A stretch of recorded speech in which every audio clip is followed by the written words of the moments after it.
Alright. So, we are back in Satisfactory. Last time we were here, we had just finished up all of the train-related stuff for our modular engine factory. So now we have all of the raw resources here. So it's just time to get that all set up, I guess. Now, first off, we need to figure out which one of these is which.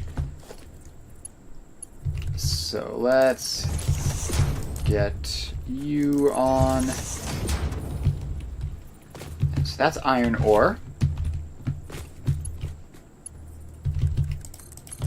And this is coal. Yes, we're going to be using steel for a lot of this. That's the crude oil. It's made it up onto the foundation with no problem. And we have water. And, oh, I just realized I have to drag the belt from the smart plating. So this has to go up. So it goes up to there. Put the floor hole in. And connect it up. Alright, so that is everything. So then the next step is going to be simply remembering what all the recipes we set up were. So yeah, we have the smart plating there, and that's just going to sit around for a while because it just goes into the final product. No intermediate steps for that. Alright, so first off, I guess we will start with the rubber production. So we take 56.25 crude oil, turn it into 75 heavy oil residue, and then sink the polymer resin. So production, refinery, and get one of those in. Heavy oil residue alt is 40, so we're just going to need 2 of these. So this is 56.25 divided by 2. It's 28.125. We get a second one. And then this pipe just comes across there and goes in. So those go there and in. And that is that. So now we just sink the excess. So we get a merger. And we're not going to get more than a stack of that, right? No. Mark 1 belt is perfectly fine. So now we just have to make a little area back there for the sink to go in.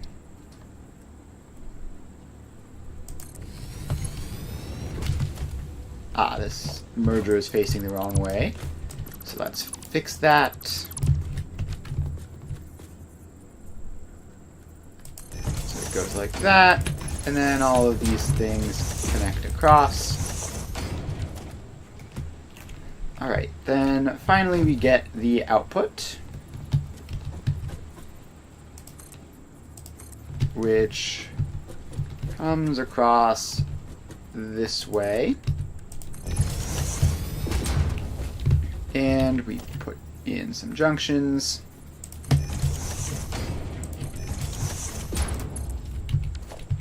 And we connect all these up. Alright, so that is a pipe of heavy oil residue. So the next thing we need is to use that in refineries. Actually, I probably don't need to connect those up into one single pipe. Probably have a better way of doing this. So this does diluted packaged fuel. And okay, we actually need 3 of these. So actually combining them up into a pipe does make sense. So these are going to be 25 each. So that's 1 and a 2 and a 3. And this is something like that percentage. No.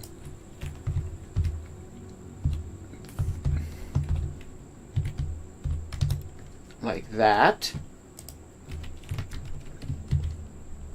And then we paste those settings across. And now we have these 3. So then the next thing we need to do is the packaged water. So actually, hang on. How do we want this to... Oh, I didn't know. So we go over here, we take the packaged fuel. Remember that there's a good way of doing this. So this only outputs packaged fuel, and those just are going to go directly across into unpackagers. So 1, 2, and 3 of those. So these unpackaged fuel at 50 a minute. So we paste the settings across, and so now we have empty canisters. And the empty canisters go just a little bit forwards. And let's get some space for this. And let's see. I don't know if this is going to be enough space, but it might be. So the empty canisters are going to go in there, and then we just need 2 pipes in this small area, 1 for the water and 1 for the fuel. That should fit. And so then these are packaged water at 50 a minute. So we copy, and we paste, and we paste. Alright, so then we put the pipes in.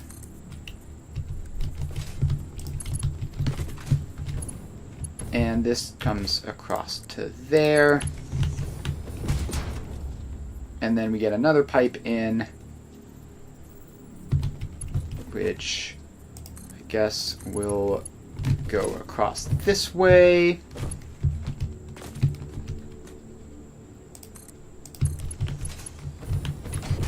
Alright, so then we have to put the junctions in for these. Gosh, is this not going to line up properly? It might be too close. Yeah, this is too close. Alright, so we're going to have to just move these packagers back like a block to get extra space. So the packagers can still go in, just like back here instead.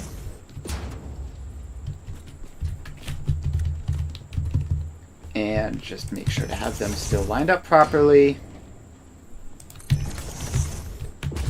Those go there. And now we should have enough space for the pipes to go in here. And all of those belts go across. So we take these pipes out.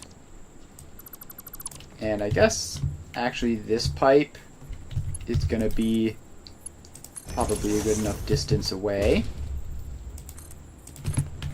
And then we'll put the other pipe in here.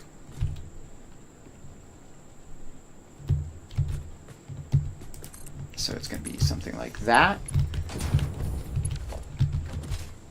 Alright, so then we put the junctions in, and this time they should be fine. Yep, easy. Alright, so that is that. Then we have to put this into these. Like that. So, this outputs fuel. This outputs packaged water at 50 a minute.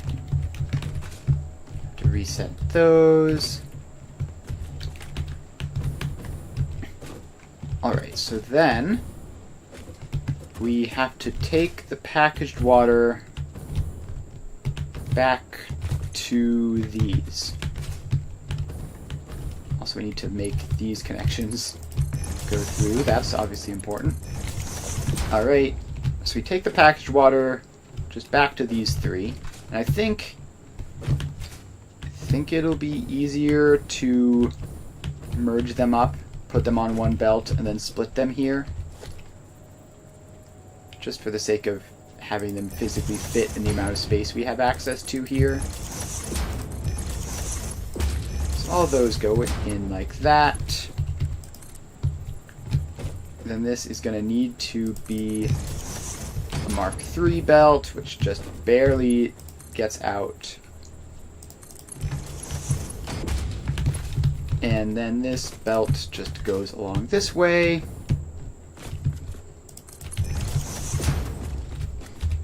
And we just have to merge these up and connect it up to that belt. So we get a merger and a merger.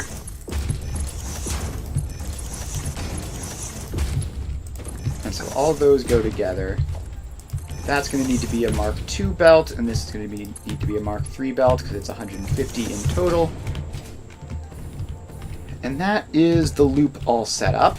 So then the next thing we need to do is attach in the water, which is conveniently right there. So that's easy to do. And then, let's see, so that outputs the fuel, so this will just connect up to the rubber factory. And I believe that's everything all set up for this. Unless this needs to actually... Oh, this needs to actually connect to the heavy oil residue. Whoops, almost forgot that, which is probably the most important part, but we can just do that. And now the heavy oil residue is connected in as well. Alright, so now we just take this pipe of fuel and we make our rubber factory. So, that is in refineries. We're going to need a couple of these, I think. So recycled rubber, and recycled rubber. So we need 150 rubber out. Let's see if I remember how to do this.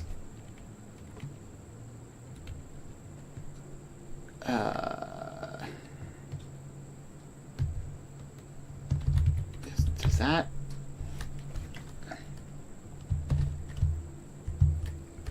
Do I just do that? So that says 200. So I think if I make 200, that'll work. So let's make all of these 50 a minute. Just so that they're all nice and equal. And we're gonna have to move this belt here, which just, I mean, we just have to have it face a different way is all. So that can just output that way instead. Alright. So this is 200 rubber. Then we need to put in at least one facing the other way, which makes recycled plastic. And yes, we need 2 of these, I think. So that uses up the extra 50 rubber and gives us 100 plastic, which I think we did that right first try. Huzzah. Alright, so now we have to take all this rubber and just split it among these 4. So the easiest way to do that is just you get a conveyor splitter, goes there and there, and actually the splitter would work much better facing a different way, so let's do that. I wish there was a way to rotate splitters that have been pre-placed. Alright, so that goes there. And those 2 go in, and that goes in. And then we just need this belt to come in through this gap here. And then this one will get a splitter facing that way. And connect up to those 2. So that should be the plastic properly distributed to all of the rubber places. Next, we need to go back here. So that's the extra 50 rubber which goes into those 2, which should likewise be trivial to set up. So that just goes to there, there and there. And then these 3 can merge up and go somewhere else.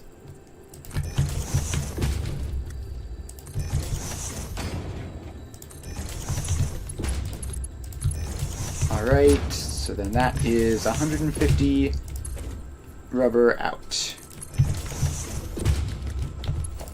If I remember to connect the machines up to the mergers, of course, that's important. And now, finally, I need to put the fuel pipes in. So this pipe goes across there and fuels up these 2 plastic things. Then we have to get another pipe along here for all the rubber. So I guess we can fit it in this gap in there.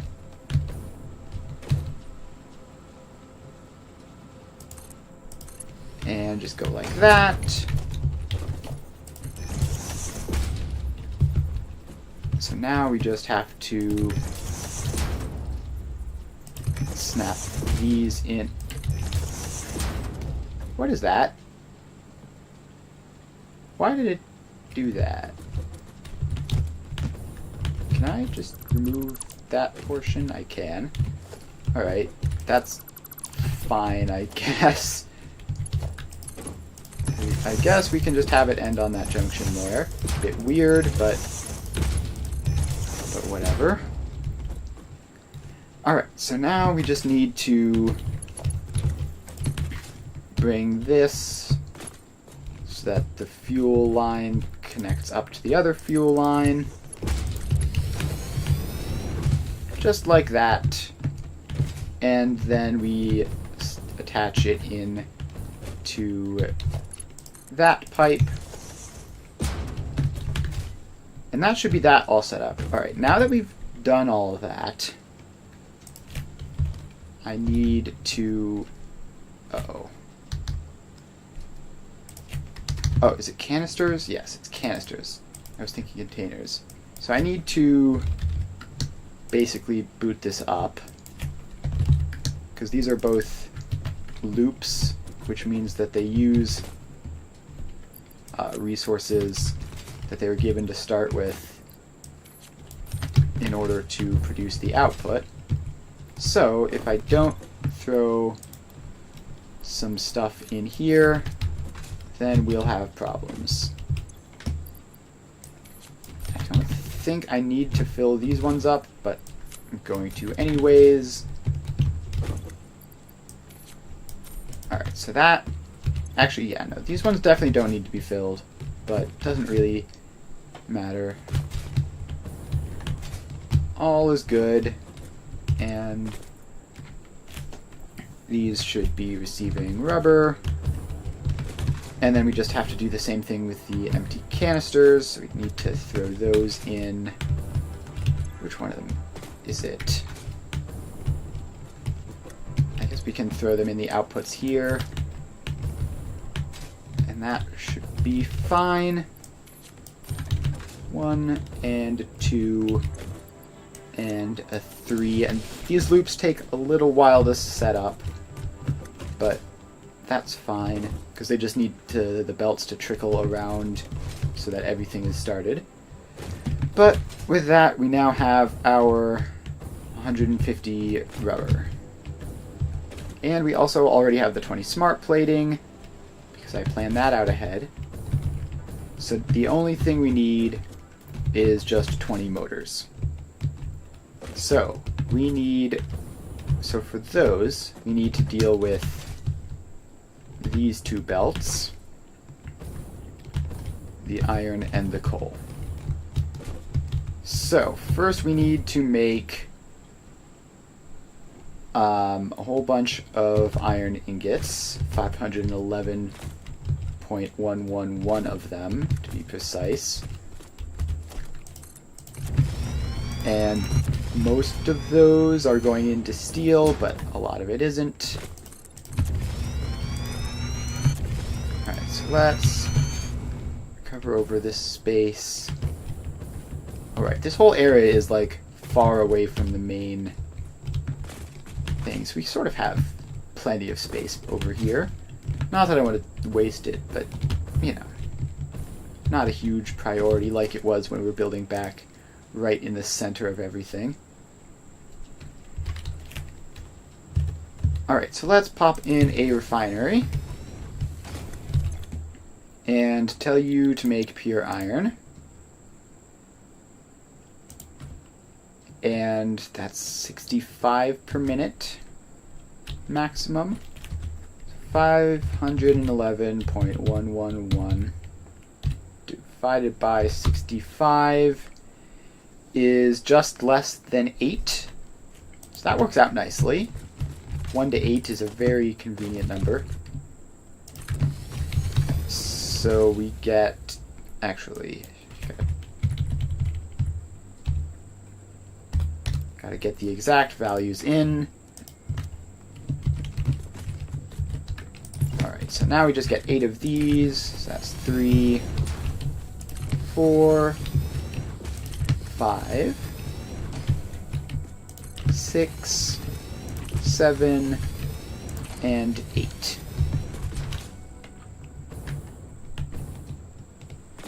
Alright, so those are all in, and now we just need to do the old splitting. So these, I need to leave some space, I think, for the pipes.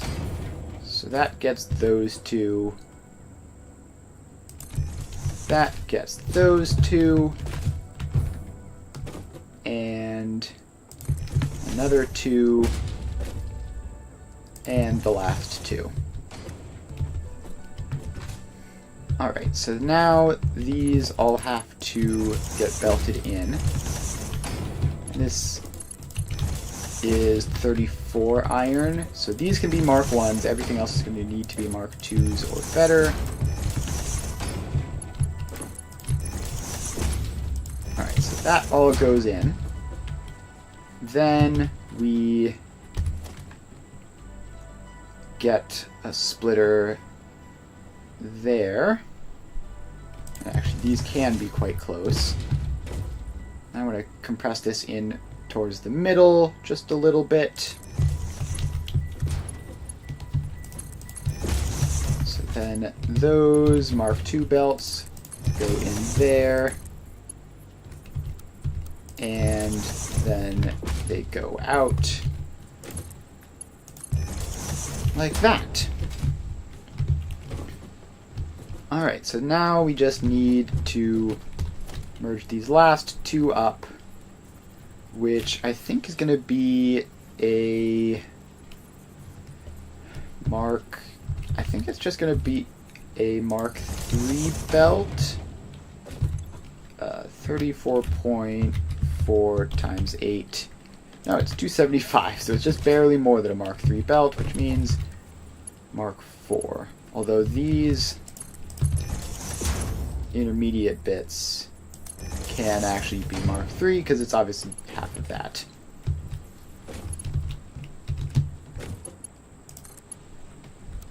And then that belt brings it all in, and we should be good to go. So then the next thing is just the water. I really think I need to switch to transporting ingots instead of transporting ore, just because I have to do this every stinking time, and it's like, just give me some iron ingots on a belt. Like, let me make one factory with like 20 belts of iron ingots that it outputs, and then just never have to worry about all this nonsense again. That would be ideal.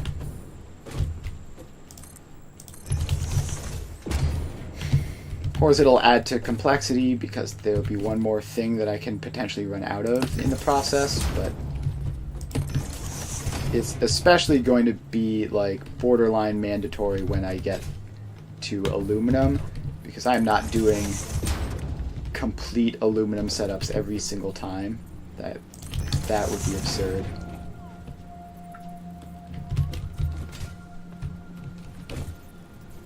Alright, so that goes there.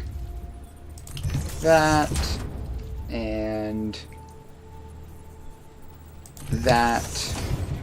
And one more there. So now all these pipes go in, and I just have to find the water pipe and connect all these up.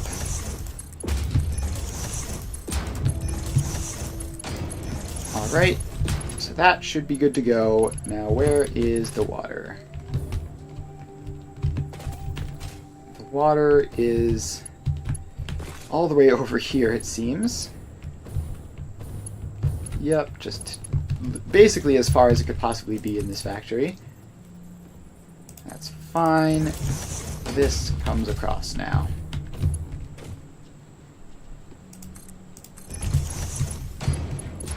And we do manage to just bring it around the edge where it's not going to get in the way of anything.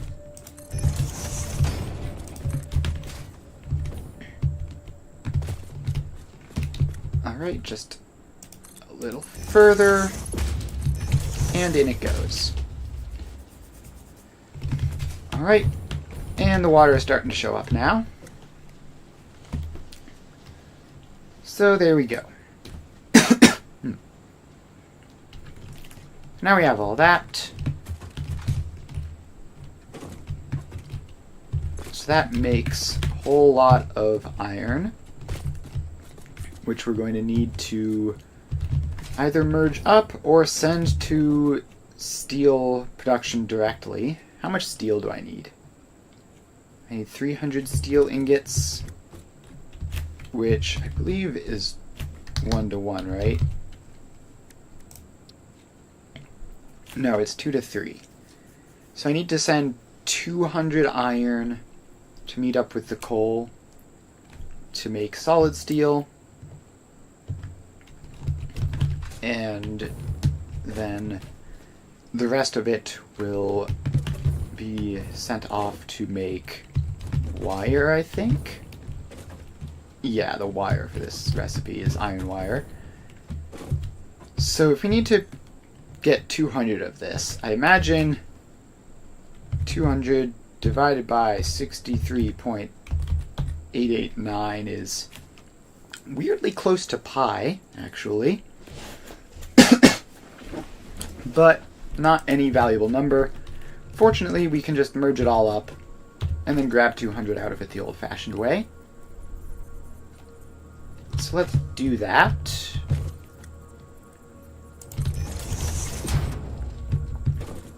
Alright, so this all merges up. And let's just grab all of it into one big box so that I don't have to do more weird stuff later. So all these output belts need to be marked 2 because it's like 63 point something per machine. Of course it is. So these all go across. And then, actually, no, we do have to split it into 2 batches because it's 511, which is barely more than we can manage on a single belt. Alright, so we need to grab 4 of these. 2, 3, 4. And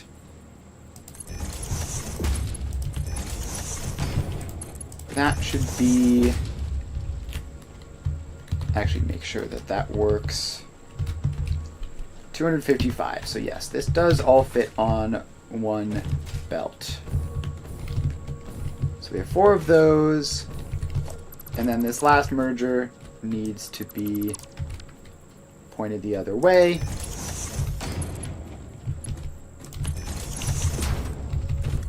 And to grab the other 4 of these. Why did you do that?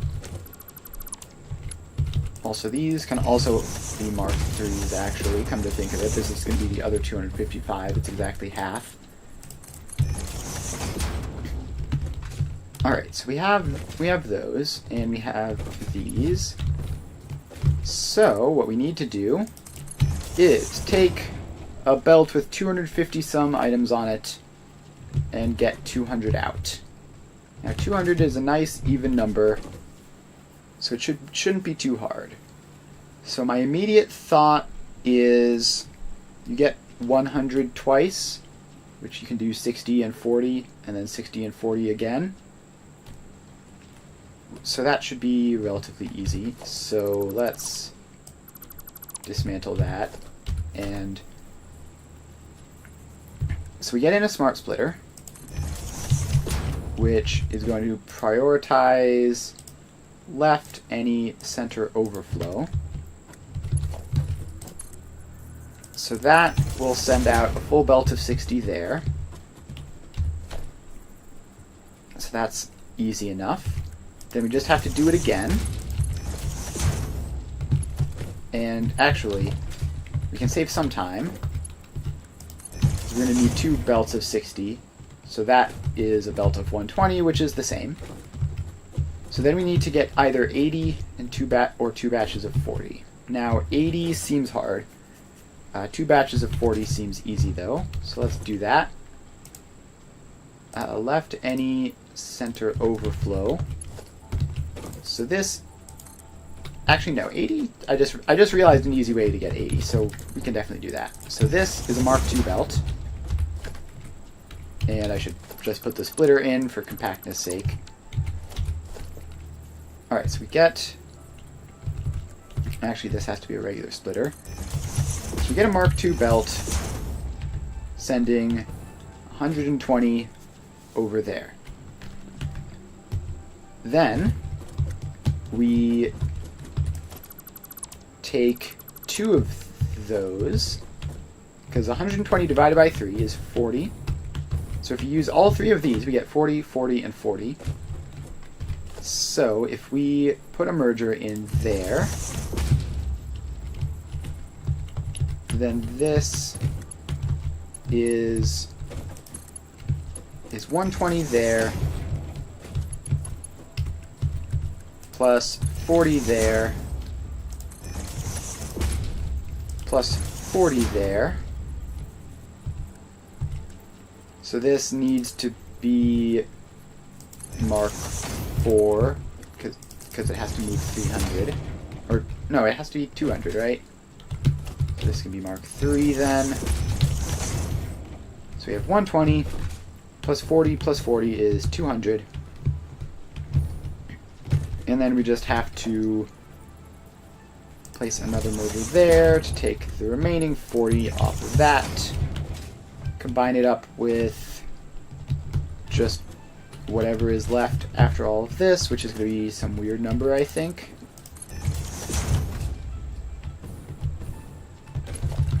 Alright, and then let's... Actually, this only has to be Mark III belts all the way down this line. And then we get some weird number out there. And 200 out there. Alright, so now we have our 200. We just need to... I've put these two outputs in not the ideal spot, so if I really would rather this just go the other way, actually, so that the 200 can go there and meet up with the coal that's there, and the excess can go over there and meet up with that stuff for the pipes. Which is actually relatively easy, so we just have to basically rotate this. So center is not none, center is any. Then this one is a... Okay, so we have to take these connections out. We have to take the connections out and swap around what the devices are. So all of these connections come out like that. So this has to be 2 mergers. That has to be 2 smart splitters. Okay, don't stack like that. Oh, that's already a merger. Got it. This one that I was standing on was the other one. Wait, no. This, obviously, is the first smart splitter. Alright, so we have to do the same thing the other way. So that is 120. This is the spare. Then that is 120. Although this has to... Let's see, how does this work? This has to be a smart splitter. So then that is 120. Why am I completely just blanking on everything right now? This is terrible. I did this 5 minutes ago. It was easy. Alright, so we have a big number there. Then we have 120 going off that way, and excess going off this way. So we need to send another 120 off this way. Like that. And then we grab 40, grab 40, and no, that's facing the wrong way. And we take 40 there. Then this belt goes along that way, and that is the excess.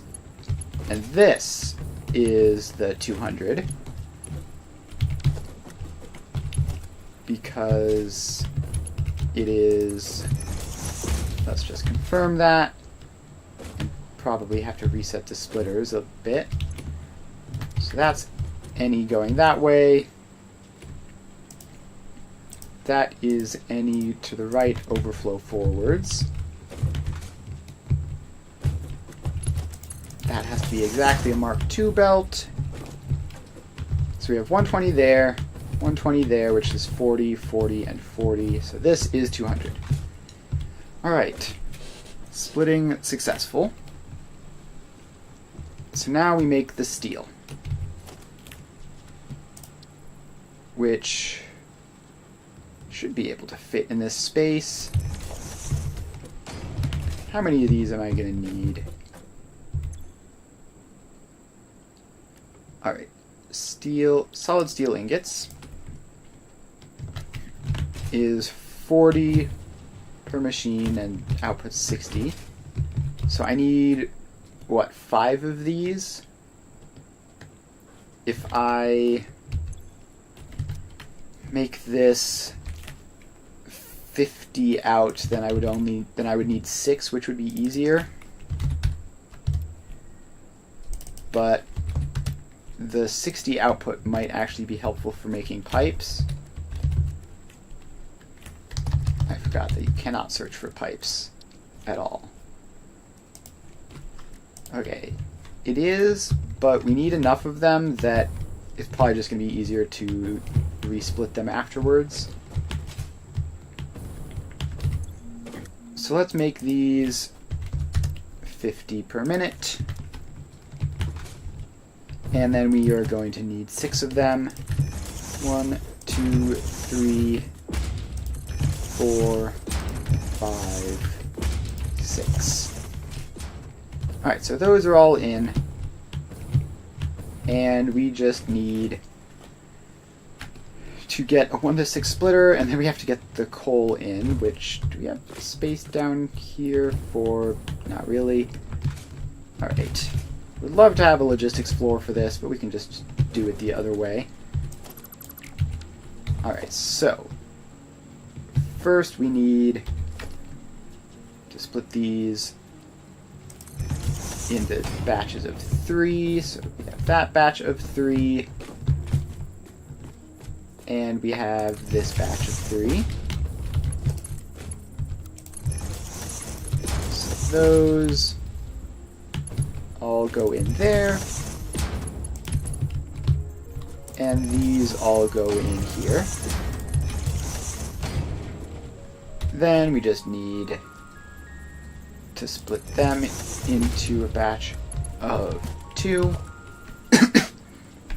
which can be marked 2 belts, because it's going to be 100 each. And then we take this Mark III belt, and we put it in there.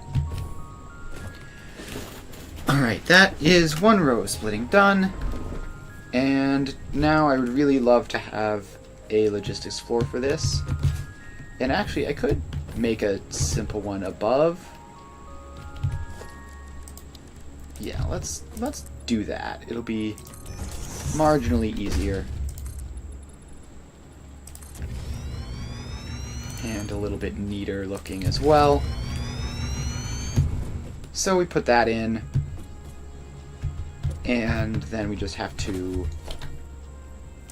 get the coal onto it, which should be pretty easy. So we can just go up over there. And that comes down. And that goes around and into it. Alright, now we just go up. And actually, before we go up, we need to put all of these ceiling holes in. So that goes there. It's kind of an annoying spot to go, because it's not really lined up with anything in particular. But just gotta place them all like this.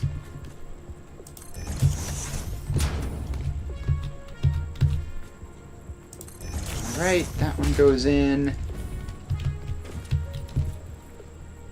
Then that one, and one more.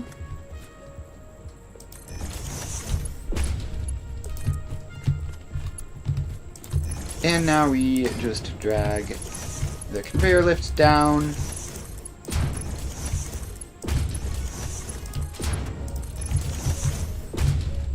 And that is all set up. So now we go up here.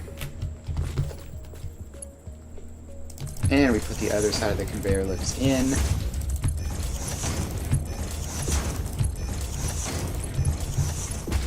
And now we just get the splitting. So this goes there.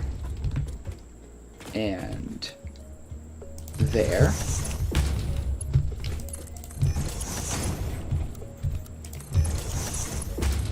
And we put all the belts in.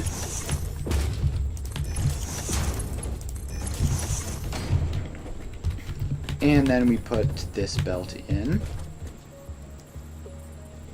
1 to 6 splitters are so very convenient. They're so much easier than the 1 to 5s, which are an absolute nightmare.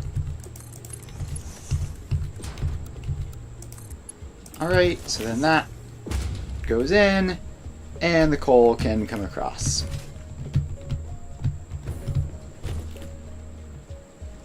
Alright.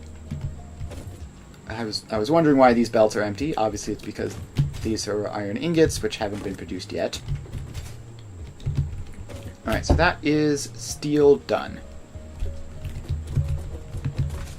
So now we have... We need to combine these two up. So for the remaining iron, it has to all get together onto a belt, which it can do now that that stuff is gone.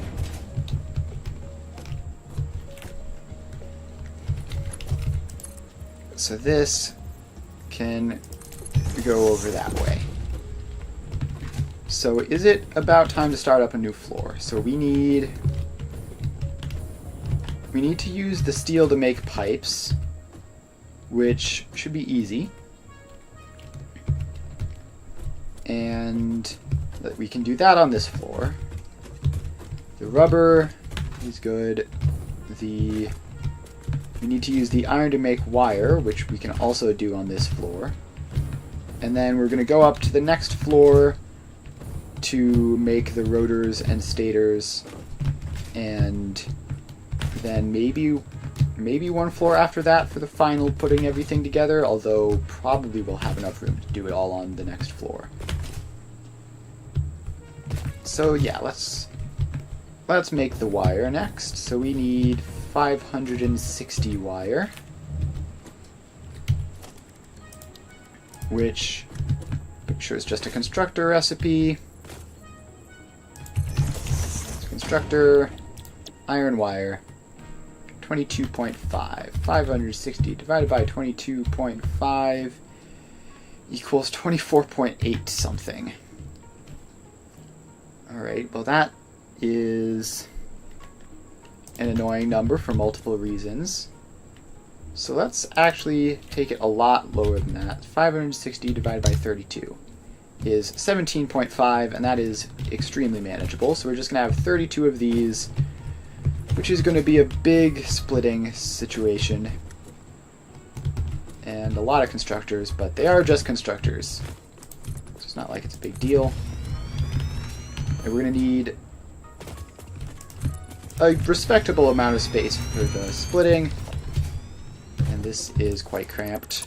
So we're going to move these back just to here or so, probably.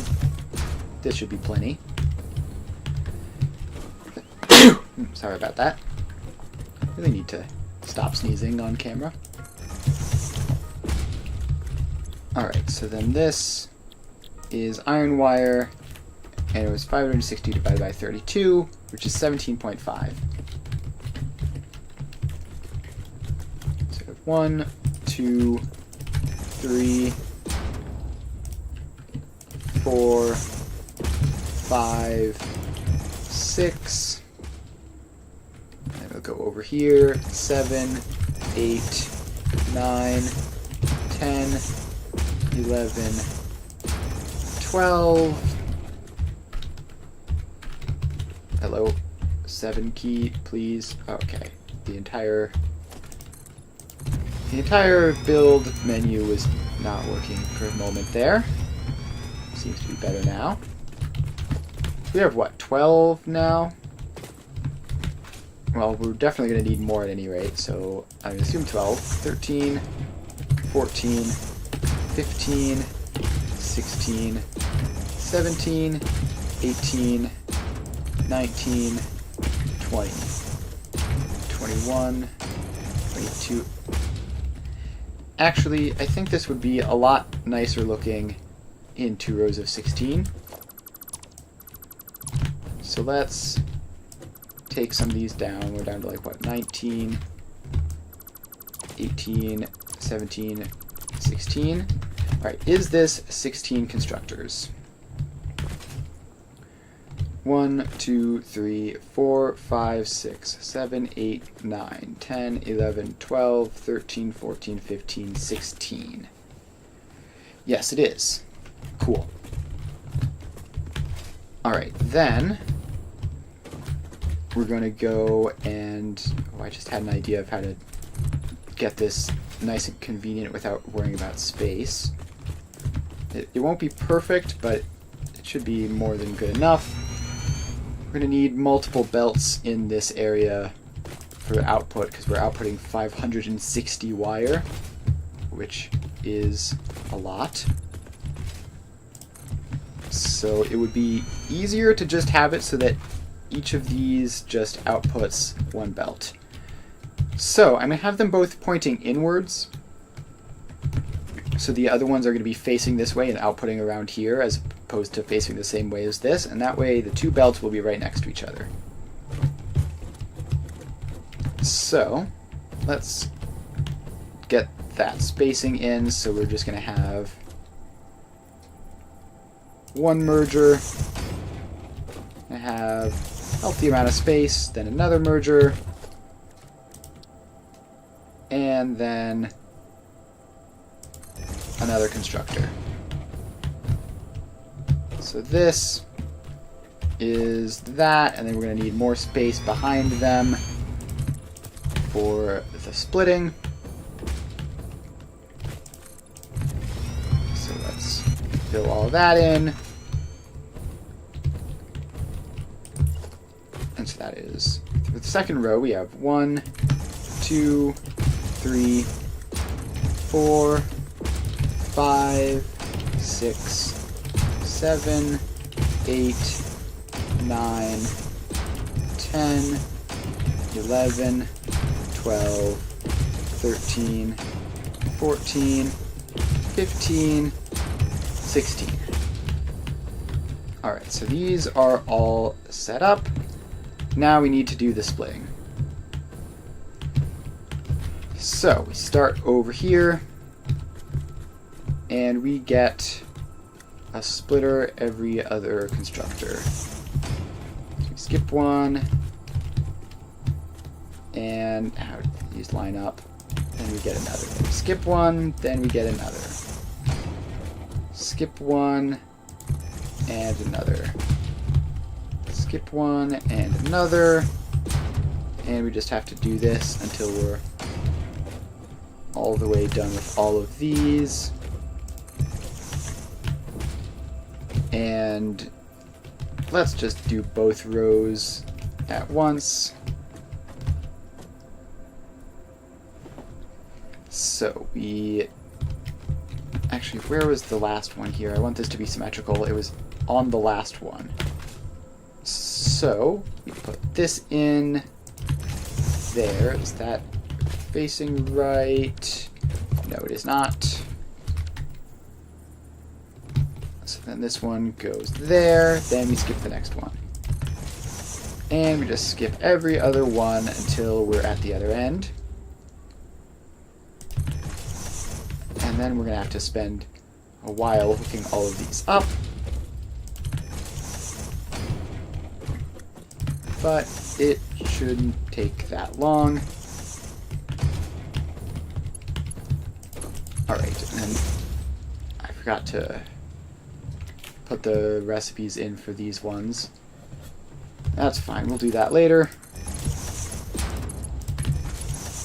So now each of these gets 2. And fortunately, every step of this process is faster than the next one, just because of how dividing by 2 works, basically. Alright, so then we have to get over here and put these belts in.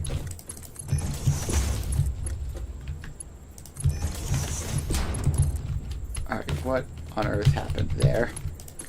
Wanted to do something crazy with those belts.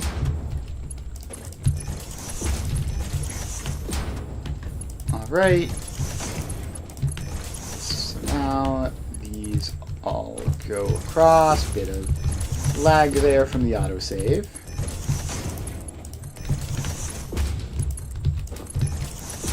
And, alright, the first row of 32 is done. So now we just have to do a little bit more. So we want to continue splitting these sort of towards the center. So we go there, and then, so we skip that one, go there. Skip that one. Is that facing the wrong way? It is. It is facing exactly the wrong way. Alright, then we just have to run along placing all of these in.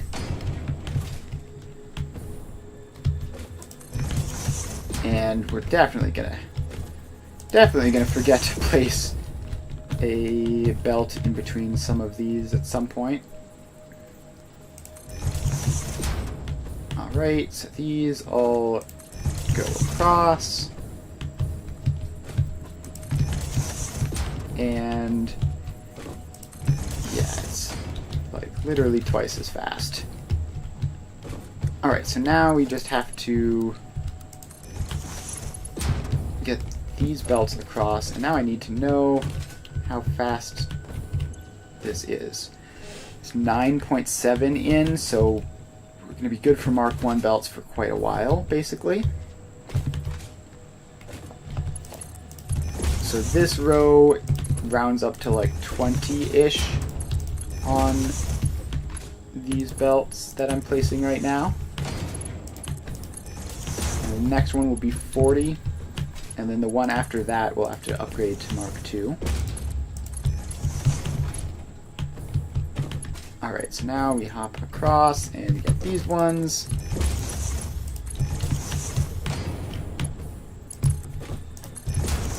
And there we go. And there we go. And done. Alright. So that is almost there. So next, we skip that one and go to here.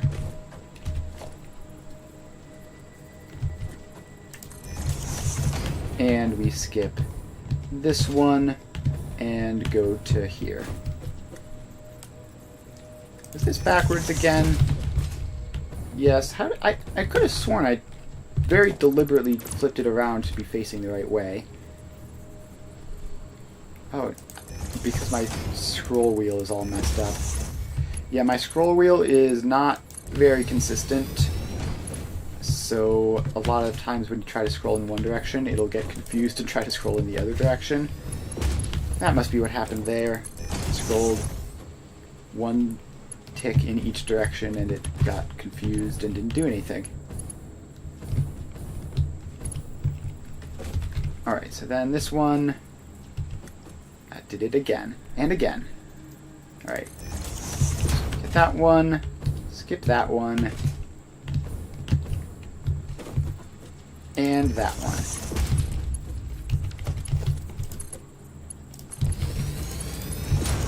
Alright, so then these belts go in. And let's just confirm. So each of these is like 10-ish. So that's 10, 20, 30, 40 per belt, so that's fine then. Alright, so now there's just a very small amount left. So this one we want to actually be facing this way, so you can feed the belt from the side. And the Mark II belt is going to have to run all the way over to there. And then we have to do the same thing here, except this one, the splitter will be here, because this is where the iron is coming from. So splitter is there. Very short Mark II belt. And very long Mark II belt.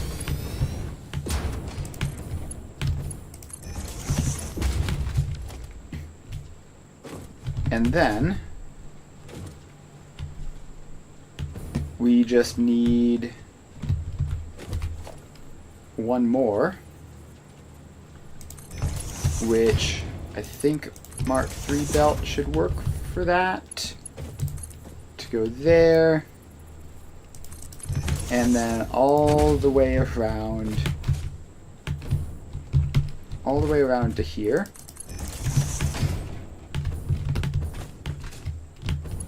And almost made it.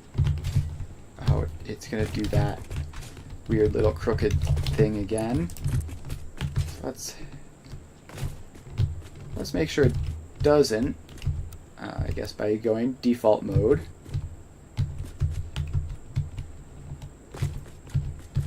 And while we're at it, just give some space over that way.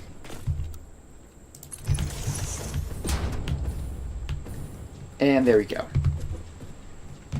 So that is all set up, and then we just need to take that belt into there.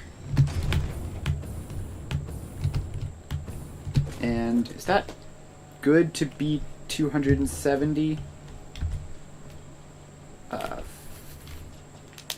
560 divided by 22.5 is... Alright, how much is this total? So we get them in on this one, so 9.722 times 32 is 311. So yeah, this belt does need to be Mark IV. There we go. And now we just have to get the recipe over to the other side. Did all of this side, right? Right. Alright, if I just paste it. The last thing pasted was the right thing. Cool. So I can just run along here and paste all of these. And I really wish there was an easier button combination to do this.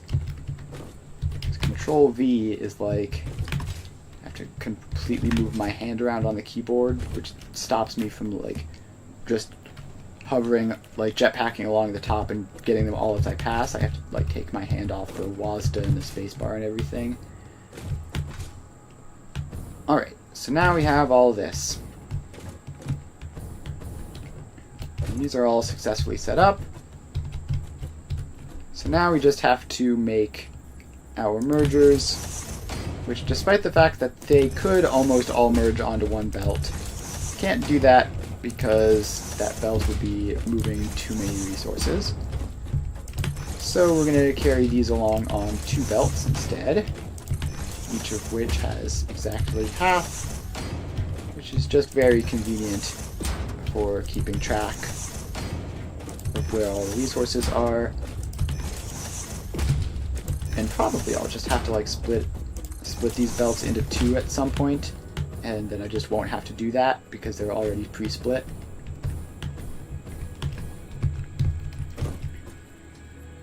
Alright, so then we get these ones, and all these mergers go in. All the mergers go in.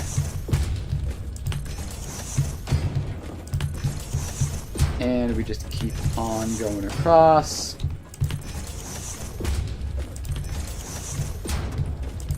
Just a couple more, and then the wire will be finished. Alright, wire.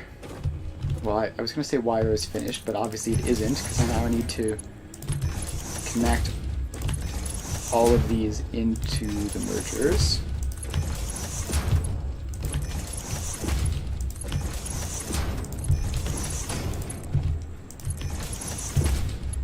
Alright.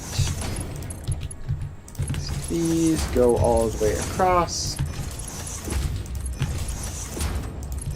And then we get these ones. And then we're just going to have to run the main lines, which I'm just going to have be Mark 4 all the way down to prevent needing to keep track. Although actually, I wonder if 560... No, it's going to be like 280 each, which is just barely more than Mark 3 can hold. Which is mildly annoying, but fine. We can just use Mark 4. That's what they're for. Alright. There we go.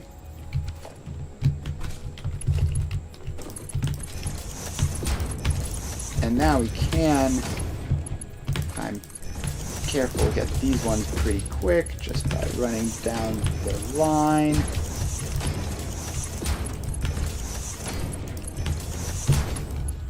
And almost there. Alright, so now we just have this one left to go. And soon our hilariously large amount of wire will all be connected together.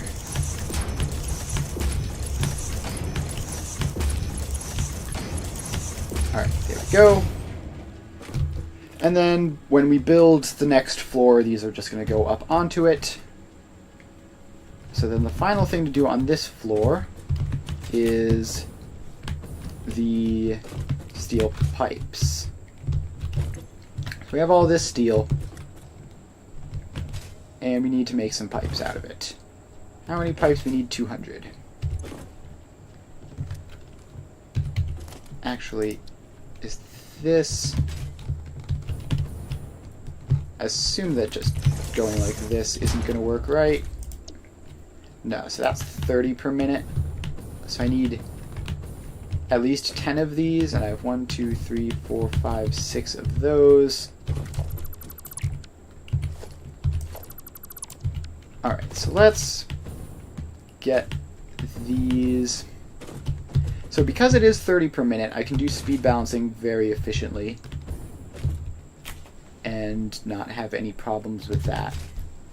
I just need to find a space. I've sort of mostly boxed myself in. I can go over this way, actually, underneath the water pipe.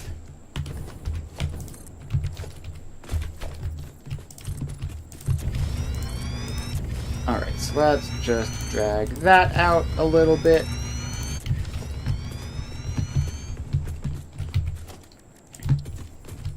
And put the constructors in. There's no reason to have them that far back. If we move them up to like here, then we can have that space to merge them up. Alright, so now we go steel pipes. And that's 1, 2, 3, 4, 5, 6, 7, 8, and just a little more space. I didn't need a full zoop there. That's fine though. 9 and 10.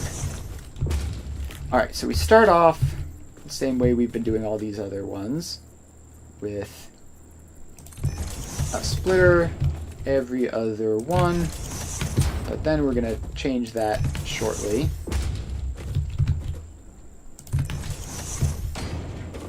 Alright, so those all get their splitters. And then the belts go across, not doing weird stuff like that, but just going in the normal way. Stop. Why do I keep clicking it like that? Please just do that. And a couple more. Alright, so now all we need is a row of smart splitters, which this last one doesn't technically need one, but it doesn't really make a difference. So all these smart splitters go in,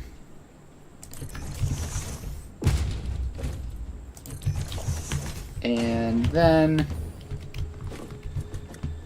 we need to configure them to be center overflow right any.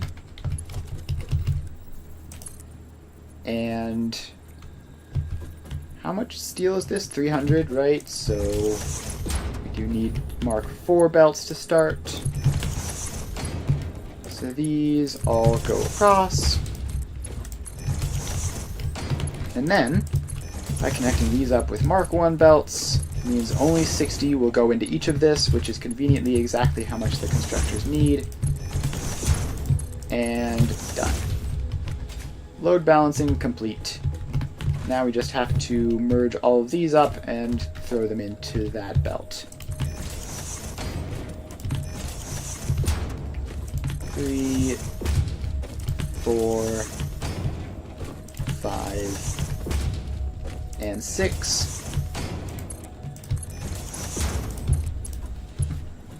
And then these all are 50 a minute, so just Mark I belts should be fine.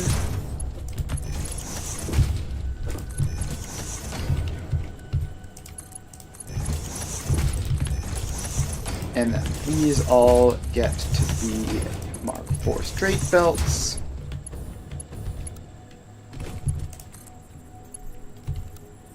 And I don't like the straight belt there.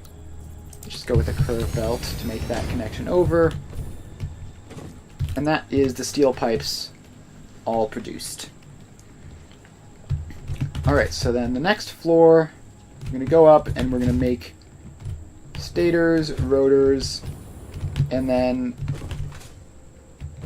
motors, probably all on that floor. And then we'll see if we can manage the final production in that floor as well. Probably we're going to have a third floor though. So let's start by making this a proper second floor, which means it has to go all the way up above those. Which, is that high enough? Yes, it is. Barely, but barely is more than enough. Alright, and then we go up probably 2 higher, just to have a nice spacious logistics floor to manage all the stuff we need to deal with. Alright, so now we go up onto the next main floor and figure out what we need to do. So we need to get the wire from over there and the steel from over there, the pipes from over there, and then combine them up to make a couple of things. So let's get this whole big floor area in.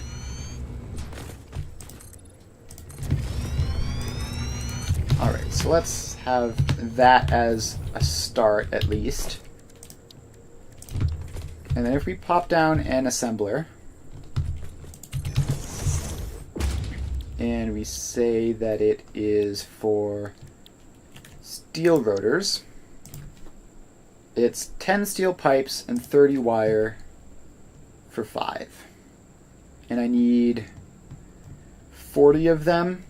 So that's going to be 8 of these, which is a convenient load balancing setup there, obviously. 1 to 8 is easy. And then for the other ones, the stators is also 5, so it's also just 1 to 8. So that is going to be relatively simple. The problem is going to be getting the ratios right, so the right number of steel pipes and wires go to each. And how are we going to deal with that? Who knows? But let's start with the rotors. So we get 1, 2, 3, 4. Alright, the fourth one didn't place. 4, 5, 6, 7, 8. So this is our row of rotors. And how many motor productions are we going to need? So we just need 4 assembly machines for the motors. So what I could do is I have these and the stators facing the other way with enough space for the motors to just be facing this way, I guess. So let's set all that up. So we're going to need some foundations, obviously. And we're going to branch that out a little bit further. And then we need 1, 2, 3, and 4 of these, which are the motors. So then we put these recipes in.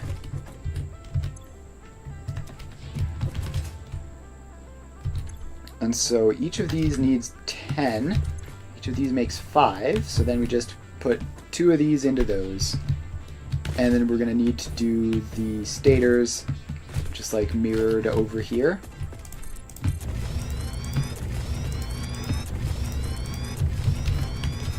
Alright, so then we want to get this mostly symmetrical. So how much... So those ended on the line, and that got halfway. So there's a half of a foundation of gap between the two. Now obviously this doesn't quite add up to a full foundation, but if we put this in there, I mean that's close enough to ending on this line, so let's put that there. And does that look symmetrically spaced? Yeah, close enough at least. And alright, should be all good. So we just place 8 more of these. 1, 2, 3, 4, 5, 6, 7, 8. And then these are all stators using default recipe, default production speed, because that all just works out nicely. It's nice when the ratios just simply work. Ooh, I copied the wrong thing there. I would have copied the empty settings and pasted them across, which would have obviously done no good.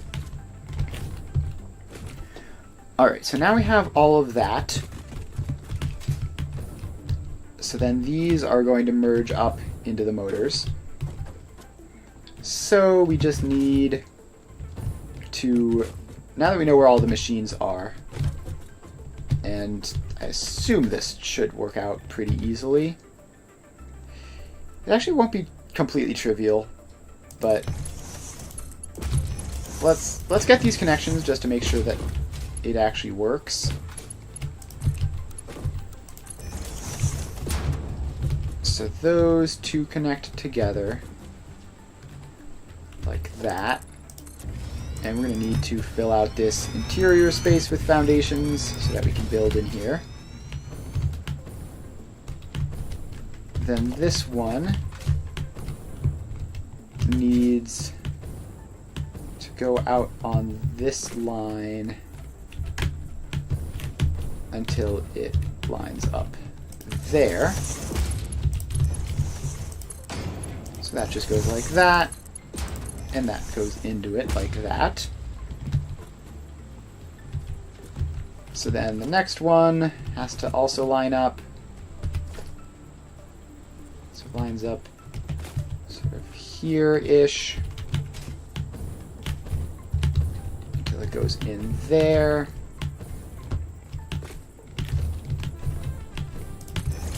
And so then these two connect up there, and then across to that.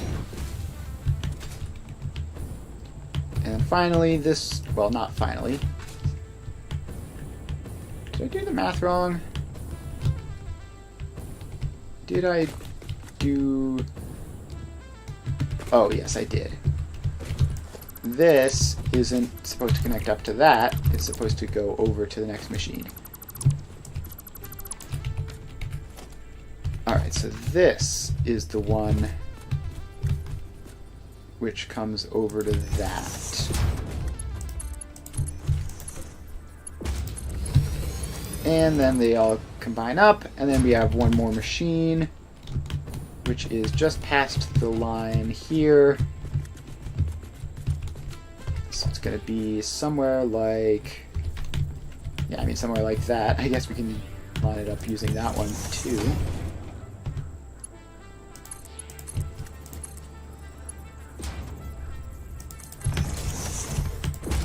Alright, so then that goes across. And that goes in. Alright, so easy part done. We've built the first line. Now we have the hard part, which is the second one. So we need to just... I wonder if actually we can... If we just... build a foundation up like that, and just build all of this up here. Let's do horizontally now that we're at the right elevation.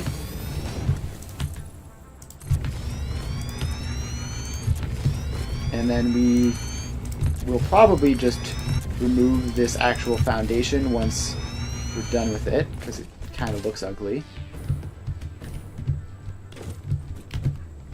But it will be helpful for getting everything lined up properly.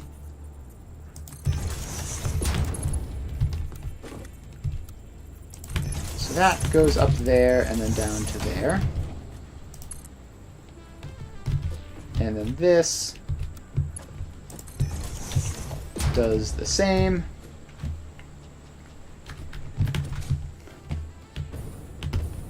Alright, then we go over here. Are these lined up? Yes, they are. Alright, so then this lines up directly on this center foundation. And then backs over to there.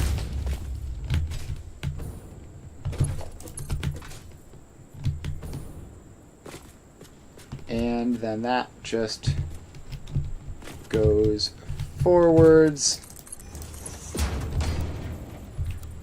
and down.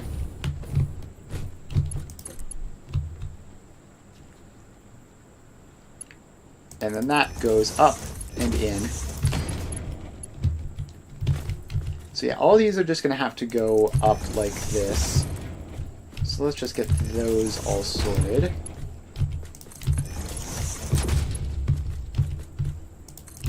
So all of that happens. And then we can go back to straight mode to connect that across. And by the same token, all of these are going to have to go up like that and up like that.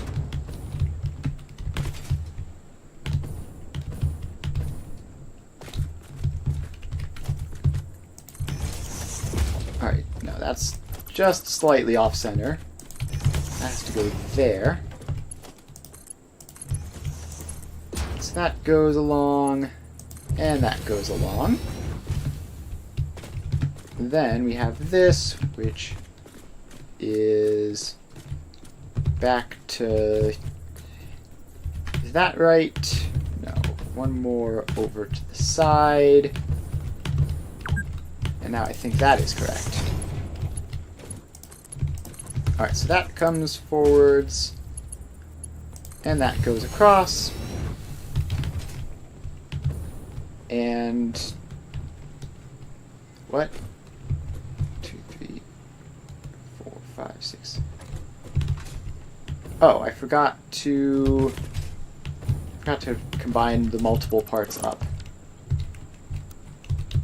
Right, so that has to go into there. And then this one has to align to there. Don't need that. And that just connects. And that comes across.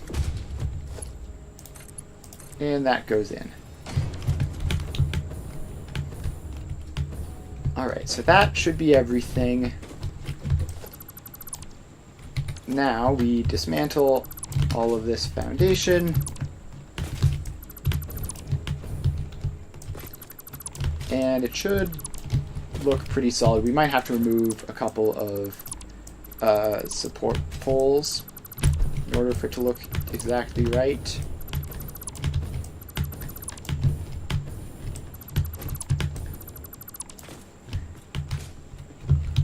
Alright, just a couple more of these to go. Actually, a fair amount more, but we're making good progress at least. And as expected, I think it's going to look fine. I think it will look fine with all this foundation removed. Shouldn't be any clipping, I don't think.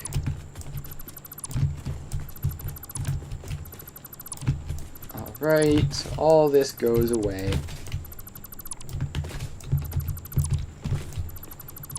And we should be left with a pretty neat looking result, which is nice and organized.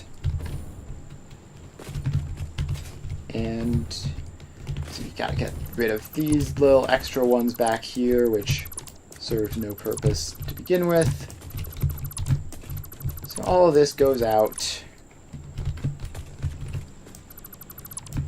And then we take these conveyor poles down, because they're obviously not connecting it to anything.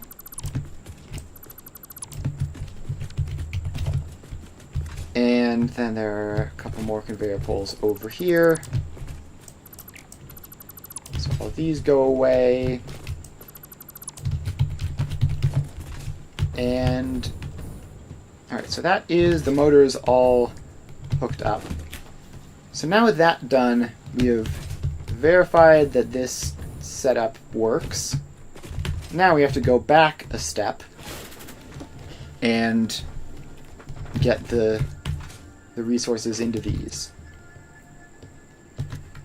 So this is just going to be a 1-to-8, and we'll do half of it up here, half of it on the logistics floor below. So that's just the best way to save space.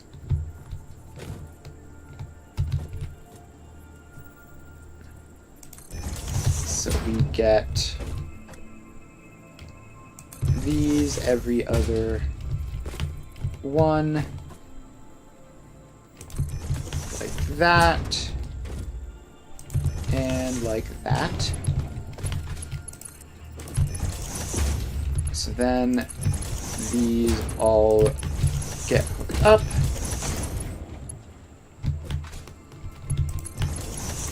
And is that...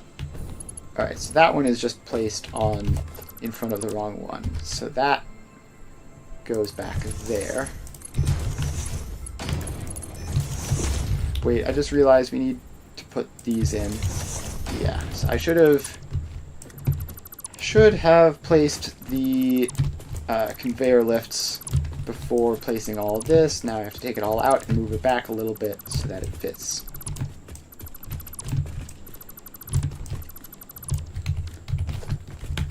Alright, so every other one of these gets a conveyor lift.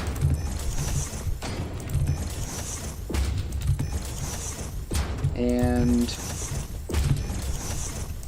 there we go. Now we put the lifts in. Oh, something. There's a lag spike which caused some problems there. Alright, so now all those conveyor lifts are in. Now we can place these splitters. And they have to just go back here a little bit.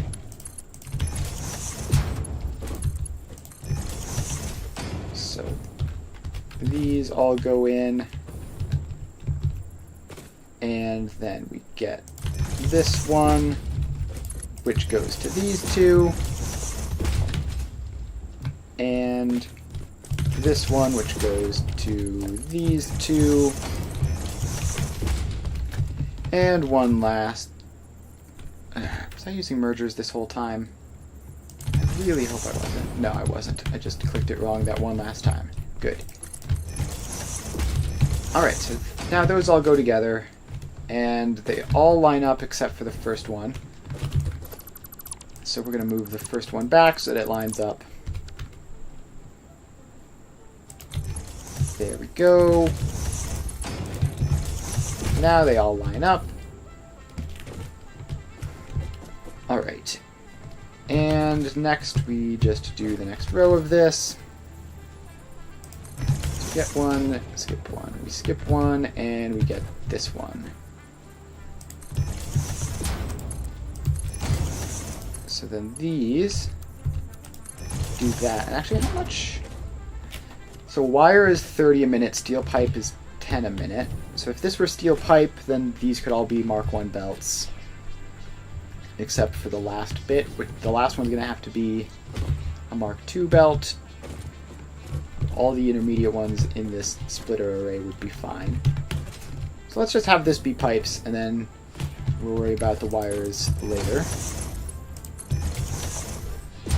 Alright, so that is all set up. And then finally we go back here. And we get this one.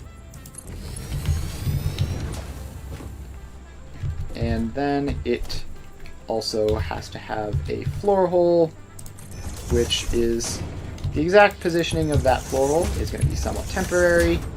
We can shift it along in this general vicinity as long as it isn't too much of a problem. Alright, so then we drop down to here. And then we have to get the wire in. So this goes along. We're going to need a giant foundation down here because we're going to have to do basically the same thing again on the other side for the stators. Oh, and don't go slipping and sliding off. Alright, so I think we should be fine to bring this down in here. We're not using the space directly underneath the motor factory for anything else. So these can all come down to this level. And then we want these to all merge up. Just every other one. It's so much less cluttered when you're just looking at the conveyor lifts as opposed to looking at the machines with the other inputs that you aren't using. Alright, so this all gets sorted like that. And we want to sort these over this way because this is where the wire is coming from. So we just mean that every time we do the split, we have the side that's being split to be closer over this way. Alright, so this is wire, so each of these is 30. So this is the last time we can use Mark 1 belts on this. Like that. And then these go in from that way and have to be, oh, almost made a mistake. These must be Mark 2 belts. And like that.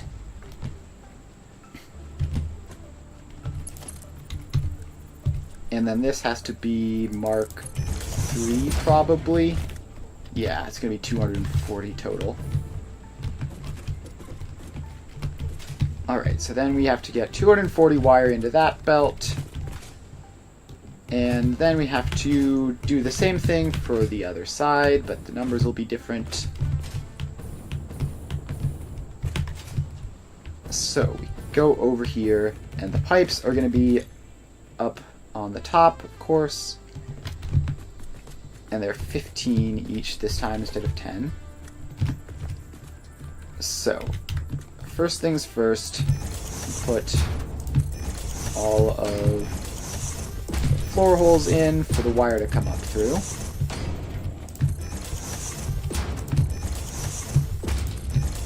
Alright, and we give them the lifts.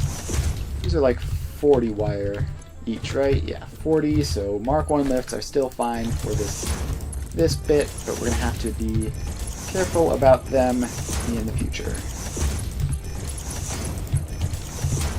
Alright, so that is all in. And then we want to do the pipes. So again, we want the pipes to come in from this way. So we put these, every other one there. So these all go in like that.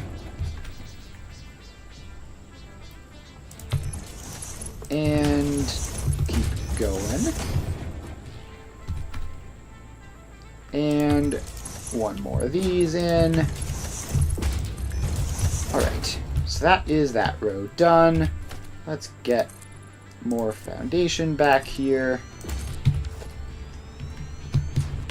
And do another one of these. So we get a splitter,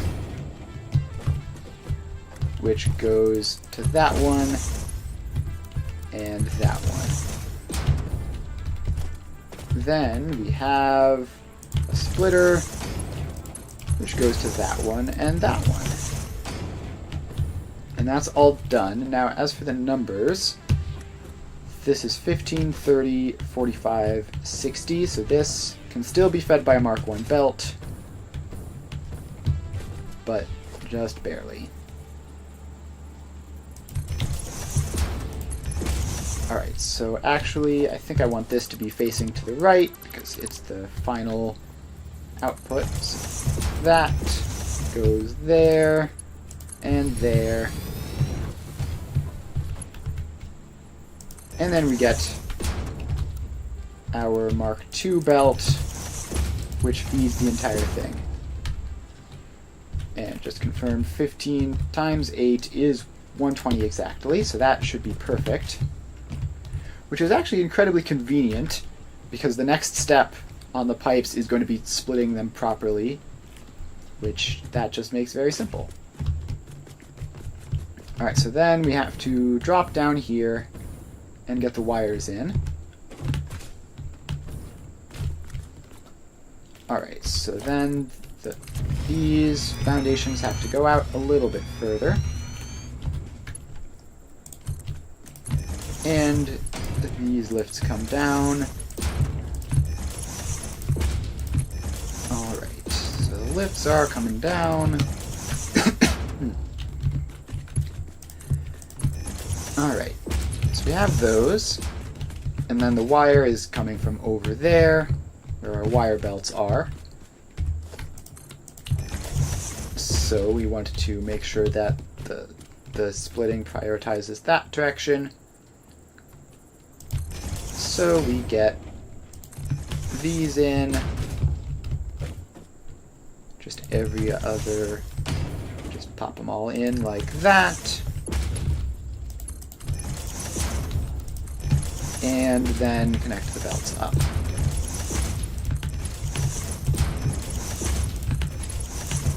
Alright, so that is all that. Now how much, this is like 40 wire per machine, right? I think I checked that out. Also, I'm low on fuel. Let's grab another stack of that before I fall out of the sky unexpectedly. Yeah, so it's 40 wire each. So this next row, so the belts I place in from these splitters are going to have to be Mark IIs. So that goes in all like that.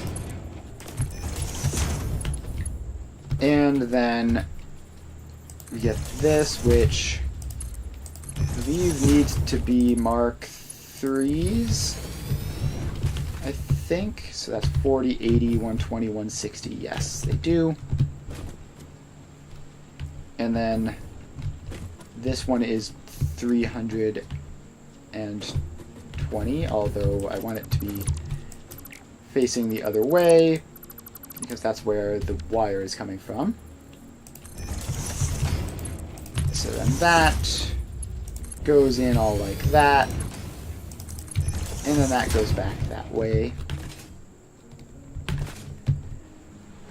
Alright, so now we have, what is that, 240 and 320 for the wire, which adds up to 560. That's a good sign. Means we did that right at least. So now we need to just get the wire up here and split it into those two batches and then send it over. It's far enough out that we shouldn't have any problem doing that, even if it's hilariously complicated, which I think it should be relatively simple. Alright, so now we just have to drop down here a little bit. And so you get a floor hole, and you get a floor hole.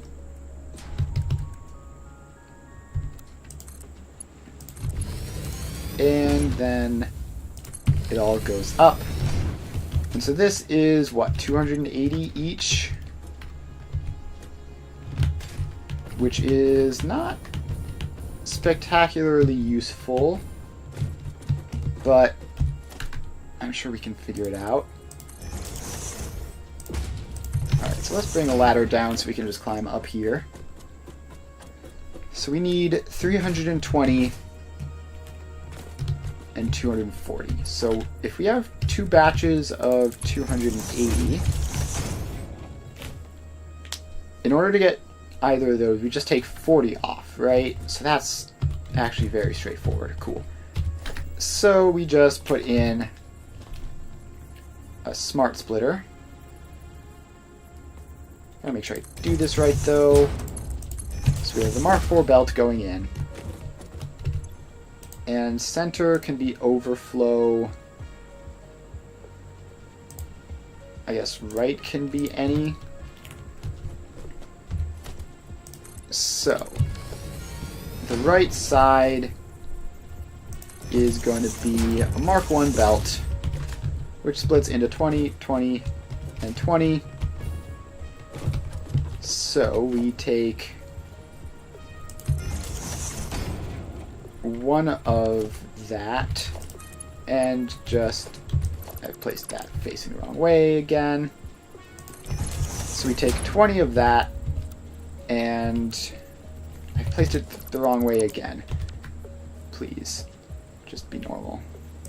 Alright, so 20 goes there, and then the other 40 goes back that way. So that goes from 280 down to 220 briefly, and then up to 240, and then this 40 goes around this way, and merges up with that. So that is 280 plus 40 equals 320. So this is the wire belt, which we're just going to bring over. nice and close. And get that to line up like that, and then across the rest of the way. And then this one is the belt for the rotors. So we just have to take it along this way and a little bit further.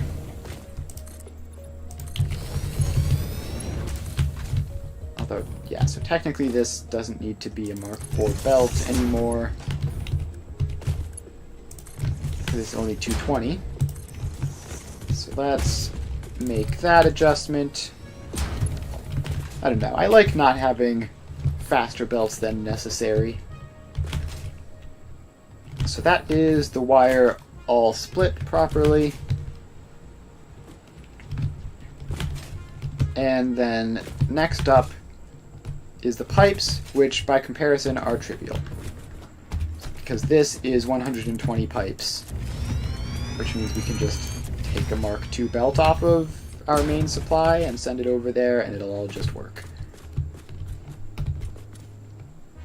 Alright, so first we need to actually put all of these in, which, actually these are batched up into groups of 20, so I don't even need to do that. I can just bring them up separately.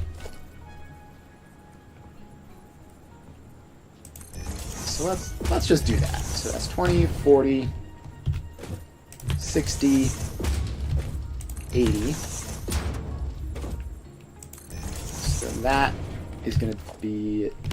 we'll put in all the mergers and then send them out afterwards, because they're just going to be going directly up.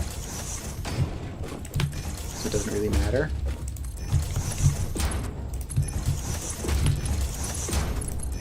Alright, so then all these belts go in. And a couple more. It'd be a whole lot easier if it didn't automatically choose to snap to something completely ridiculous every time. Alright, so then this one is 20, 40, 60, and 80. Whereas this is 20, 40, 60, 80, 100, 120. Alright, so now let's bring the foundation over on top of us so that we can send the belts up to it. So this goes up here, and connects down. Then we go back to here, and this goes up there, put the floor hole in, and connect it down. Alright, so that is good, and this close one just goes directly into the pipes, and the far one is this close one goes directly into the rotors, the far one has to go around into the stators. Alright, so this comes down there, that comes up there, and then we just go like that.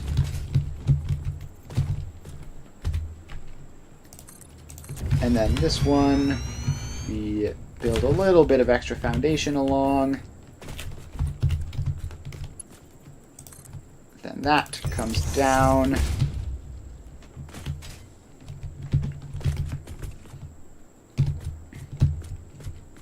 Alright, so then this has to come over this way.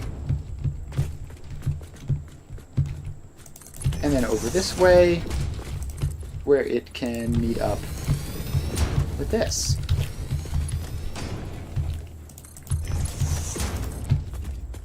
And done.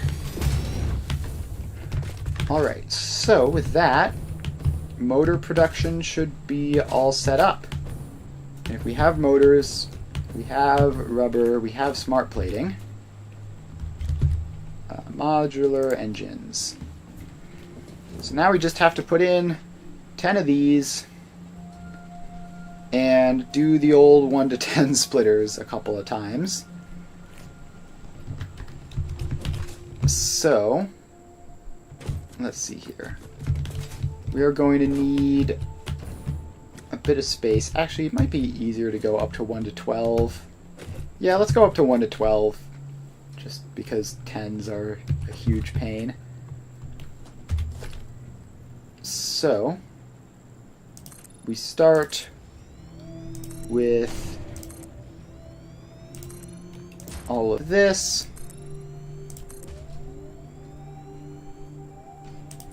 So all of those go in.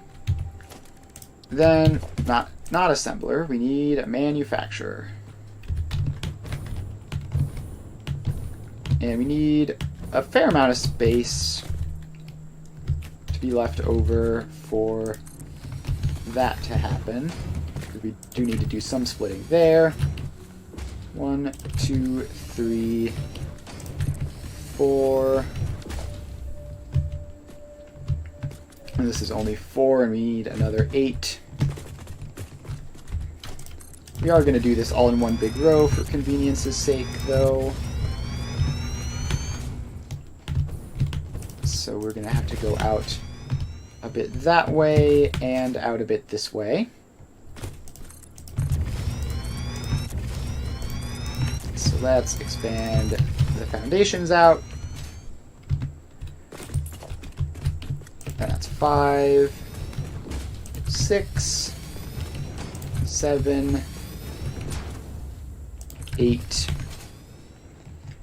Might prefer to go further over this way, and we might need to back this up more. 9, 10, 11, 12. We'll see. So if this works, then it'll all work. So we have 4 of these going to 12 of those. Those produce 5 each. These are modular engines, so how do we set this? We need to set this to 10 over 12, I think. 0.833. So that's 5 divided by 3, right? No. Is that right? Did I do this? Did I do this wrong? So we need... Oh yes, so the motors are 2 per 1. So we need 1.667. So now we just send each of these into 3 of these. So let's head over here. And first, we will put in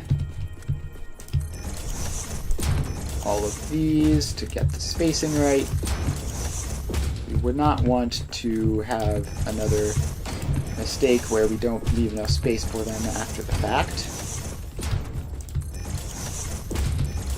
All these go in.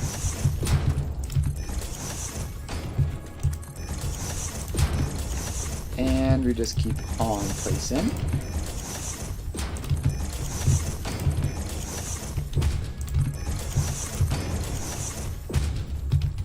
And just keep on placing, and alright, that's all of those. Now we can put the lifts in. None of these are crazy, right? So this is 10 over 12. Yeah, so no insane rates here. We can just go good old-fashioned Mark 1 lift for all of them. So all of these go through there.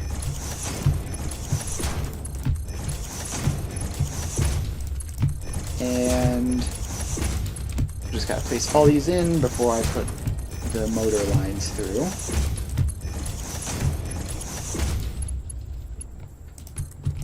So those are all in now.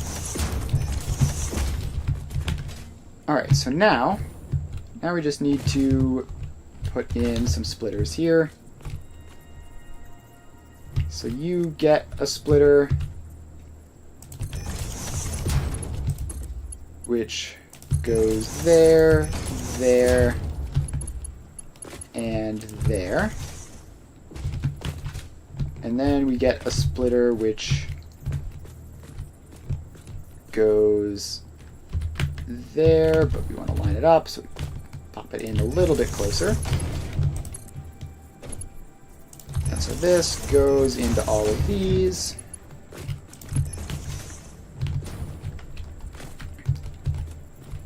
And then we get another one in here. And make sure to line it up. There's no reason to make these look bad if you can just make them lined up. Alright, then we get one more, which should be right there. And then all of those go in. Alright, so now we have 4 of those, and we have 4 of these. So there we go. And these are obviously tiny numbers per minute. So we just run the belt along there. And that goes along there. This one comes along there. And then finally the last one is going to go along this way. And that is the motors all set up. So the motors are now input into the manufacturers, and we just have to go downstairs and grab the rubber and the smart plating and do the same thing. So it's 150 rubber, 20 smart plating. So, okay, this is a bit of a problem that I forgot about. We have stuff over here. But I can fix that because I planned ahead and I made these logistics floors double tall. So I can just cover over that and make this just a extra compact logistics floor here. So now we just have to go all of these foundations in. And does that get all the way to the other side? It does. Cool. So now we need to widen this out so that we can build splitters on it. And then it's just going to be a nice, straightforward 1 to 12 twice from both directions. And then that'll be all sorted and this factory will be done. So let's just finish that off. Should be enough space to at least get started. Might not be enough space to finish. So these go up for one of each of these. All these conveyor lifts go in. And just gotta get them all in and then get the other ones in facing the other side.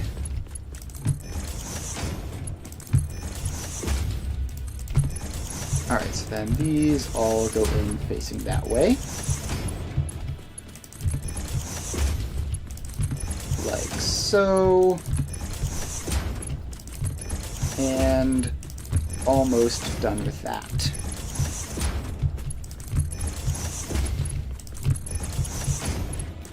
Alright, so now that we have all that in, the next step is the 1 to 3 splitter. And So we get there and there. So that covers that and that and that. Meanwhile, this one goes there, there, and there. Alright, next 1 to 3 splitter goes here. Is that lined up? It is. Cool. And here. Is that lined up? I think shove back a little bit. Alright, so we go there, and there, and there. Then we come out to this side and we put all of these in. Right. Then we have another one of these, which, is that lined up? It is. Cool. So all of these go in. And I just realized I have to go all the way around to get the other side in. So then that one goes in like that. Alright, just one more 1 to 3 splitter, and then we can go on to a couple of 1 to 2s and then be done with the splitting. So those both go in. This last one is not aligned, and all the others have been so far. So I just may as well fix that. Is that also not aligned? Does that go too far over the edge? Yeah, I think they're supposed to be like that. Doesn't really matter. I mean, when's the next time I could be looking at this part of the factory? But, you know, it still feels bad to make something slightly sloppy, so I'm gonna make it not sloppy instead. Alright, 1 to 3 splitters are all in. Now, what I need to figure out is... What I need to do is get all these set properly. And I need to figure out when I need to upgrade to the next tier of belts. Because it's going to be... The rubber is going to need that at some point, but I don't know when. So it's going to be 150 divided into 75, 2 batches of 75. So I think... Let's see. So that's 12.5. So the batches of 3 are going to be 37.5, which means that I don't know. The math isn't mathing today. So this belt going into this is 37.5 for the rubber, but not for the smart plating. Where is the rubber, actually? The rubber is here, so I think it makes sense to just bring the rubber up and into this side. So this is going to be the rubber side. So then we just have to do... Let's finish off the rubber side first. So we just got a splitter, which feeds into those 2, and a splitter here, which feeds into those 2. So these belts that I'm placing right now are 37.5.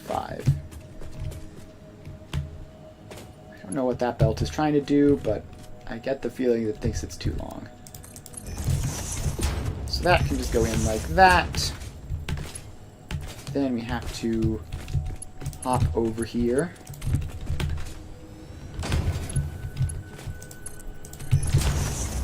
And get those 2 in. Alright, so that is... So those belts are 37.5. So then the next belts are going to be 75. So let's put in another row of foundations here, because I'm going to need them. And just out to there will be enough, because then this comes along here, and the rest of the way. And then we get a splitter which just splits those two. So there, and there. And then we just bring the rubber up through this logistics floor up to the top logistics floor. And then should be all good to go. So this rubber belt, which is 150, so Mark III goes up there.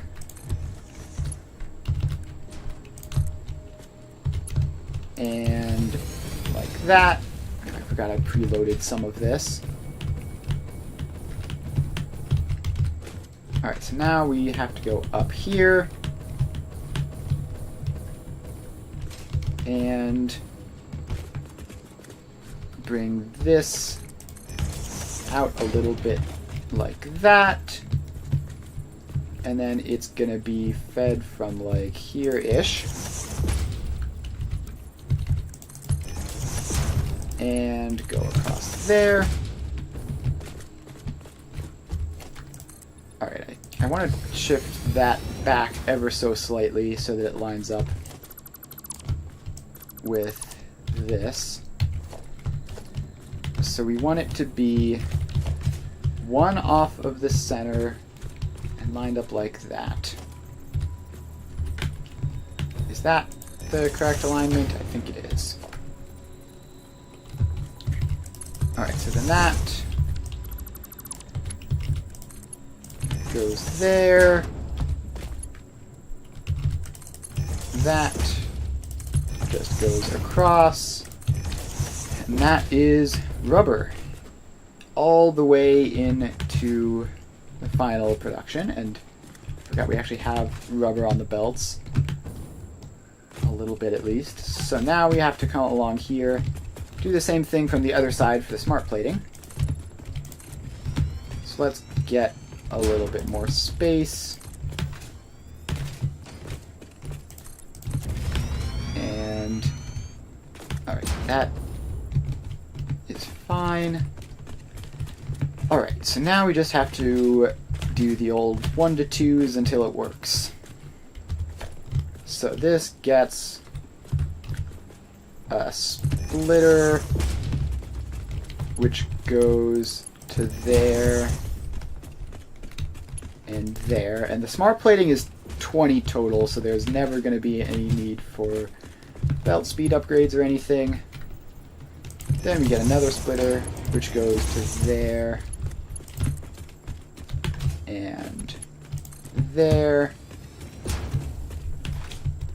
And then I need to figure out where the smart plating even physically is. 'Cause I have no idea. Where is the smart plating? I think it was over here by the rubber, right? Yeah, it's way back here. So let's bring that foundation over. And am I blind? Oh. Yes, that actually just connects up to another bit of foundation, which means I need to head up and make sure that there's nothing directly above me on this logistics floor. And there is, but it's manageable.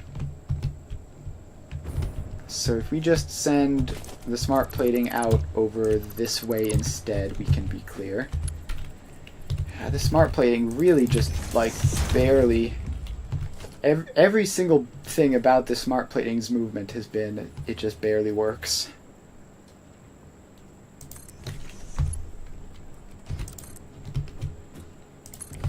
Alright, so that goes there.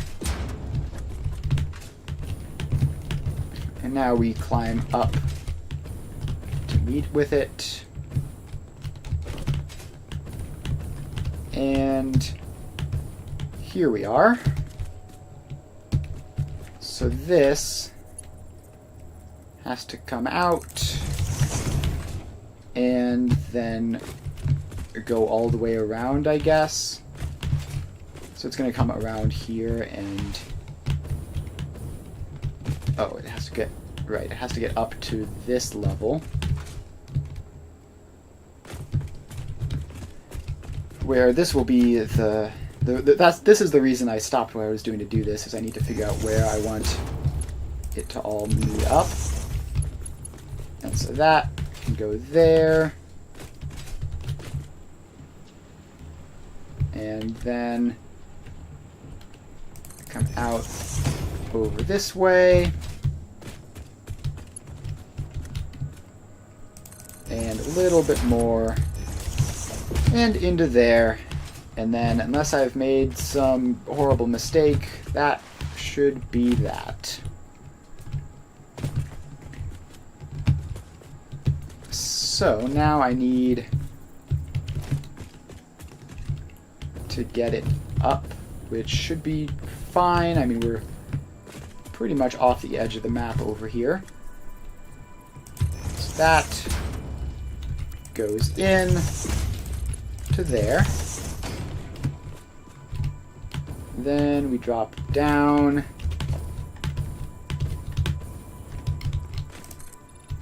And we connect it up.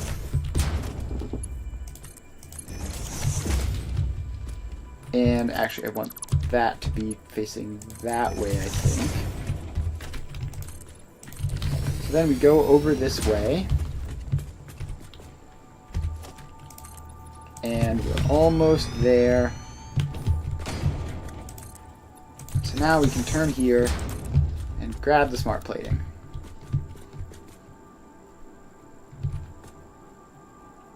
Alright, so I think that lines up correctly.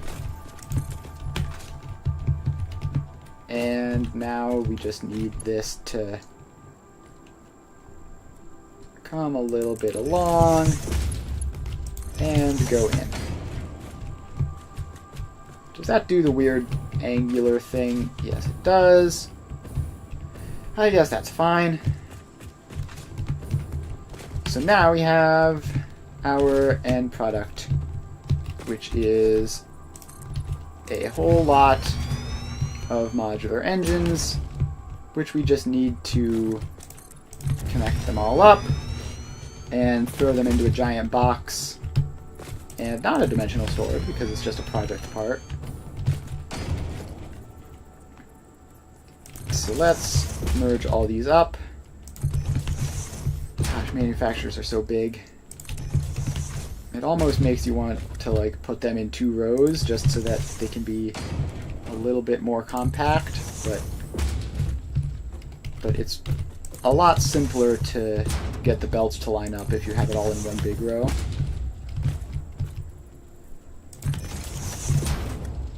Alright, so these all go along. And there. All of this for 10 modular engines does not feel like a lot. Does not feel like a large number of modular engines. Alright, I also have to be connecting these up.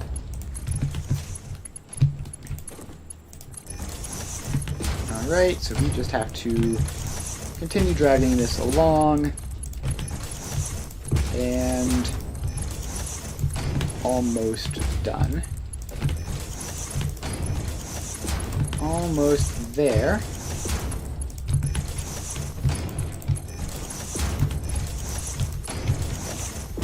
Alright, so we have all that.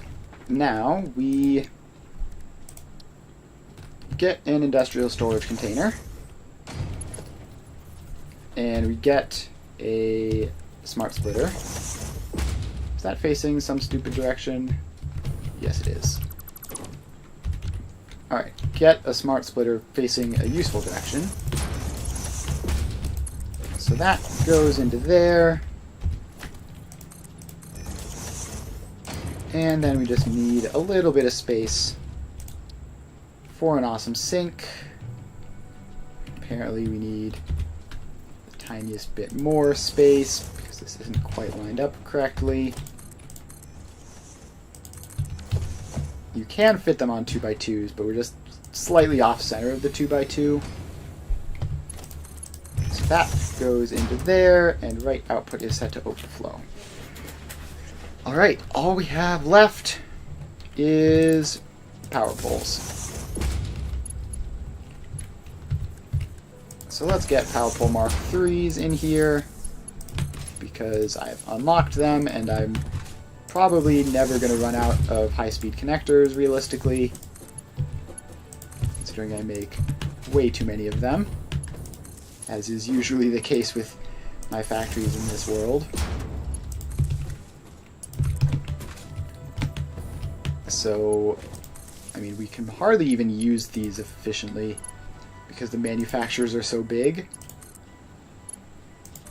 But we can point them off into the distance. And then we run over here.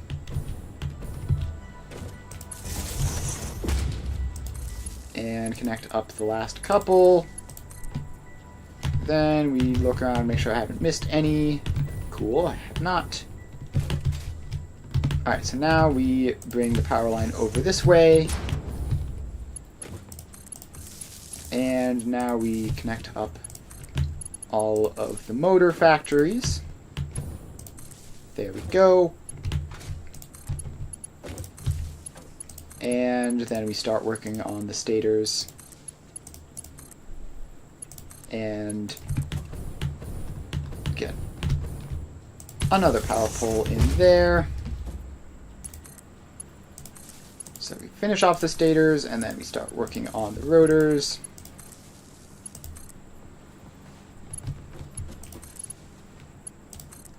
Alright, so these all go in. Alright, then we can finish off the rotors here with this power pole. Alright, so that is the entire top floor done. So now we drop down. Obviously not going to be anything on the logistics floors, so we drop all the way down to the main floor. And we start connecting up these refineries.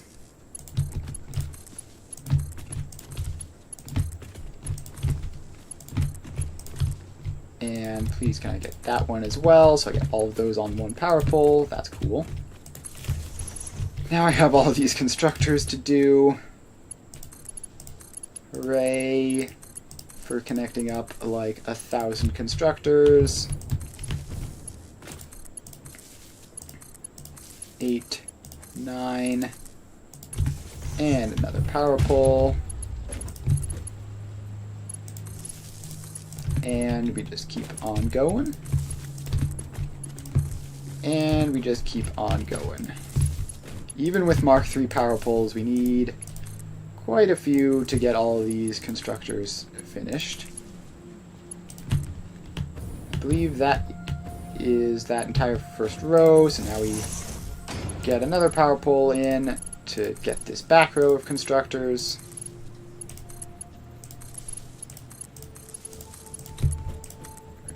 Eight, 9, and then another constructor. And then we get all of these in.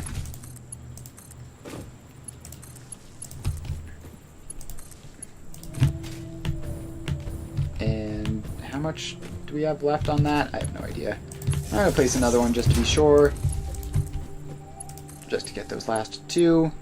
And technically would have been enough, but would have been a bit close, and it's nice to have extra connections lying around. Alright, so now we get these foundries.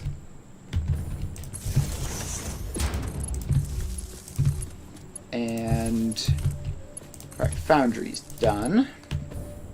Got all of those refineries. So we have to get these refineries next. And that awesome sink, that's important to not miss. Alright, so then we get all of this stuff. Alright, then we go across to this and start powering these on. So this is the rubber production loop.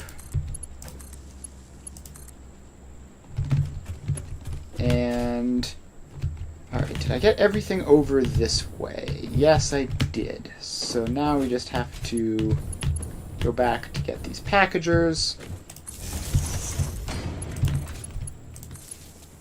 And 3, 4, 5, 6 packagers.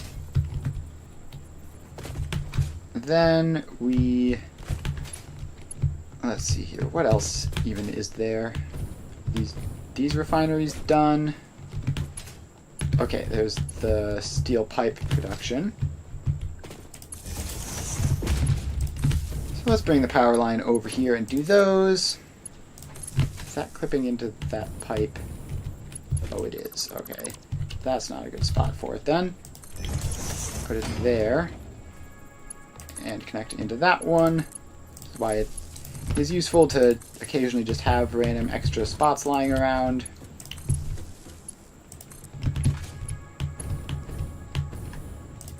Alright, so then let's bring that power pole over there, and then just use the last couple of these, and then finish all of these off with this one. Alright, so that might be everything. It's always possible that I've missed something. But, okay, what was that? Oh, that was just, it wants to connect into that other power pole back there, which I don't need to do.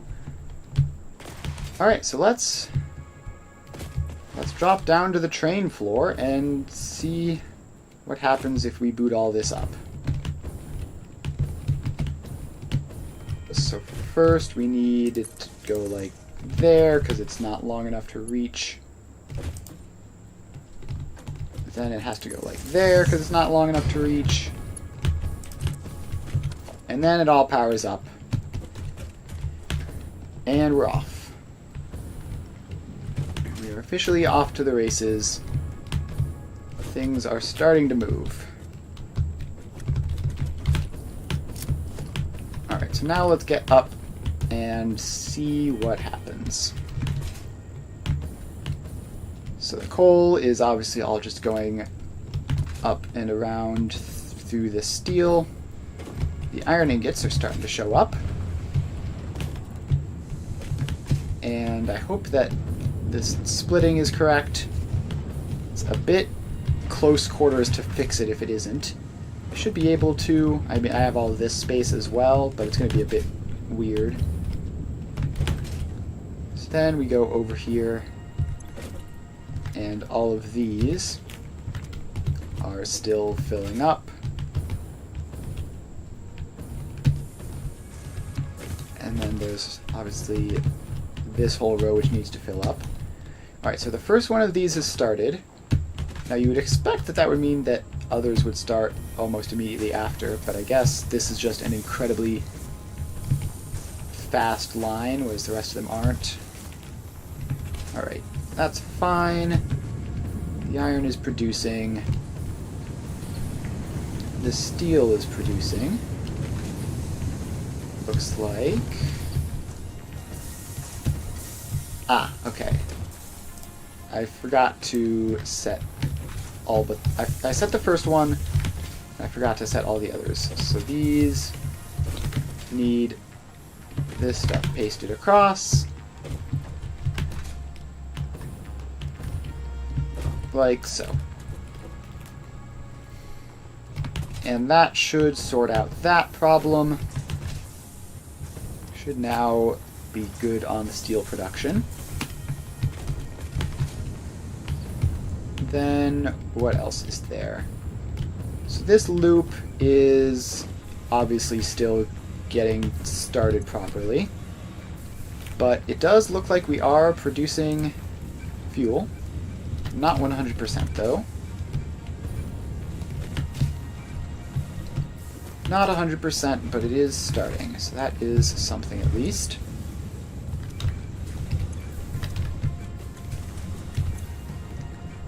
So this is not getting enough heavy oil residue is the problem.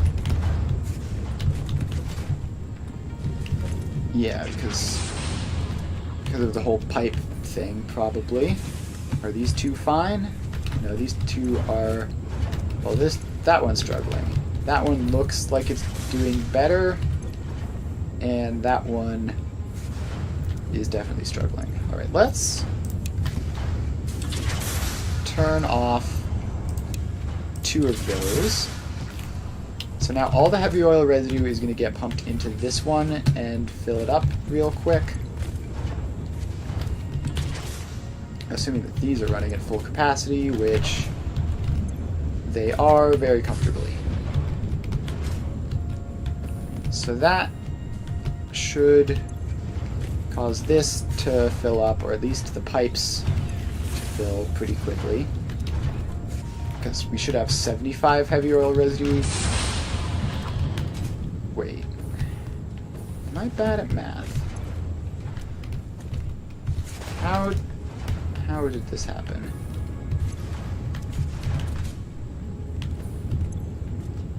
Are these 28.125? We have 2 of these. I definitely did the math wrong here. Okay. How did that happen? So these need to provide 25, 50, 75. So it has to be 75 divided by 2, which would be 37.5, right? 75 divided by 2. Alright, still works. Still works, but I don't know how I made that mistake. Oh, I know what I did. I set the output to what the input was supposed to be. Yeah, that's a dumb mistake of me to make. But we fixed it and should be all back and running once we let this buffer up a little bit, which I really hate that I have to do. But you gotta do what you gotta do.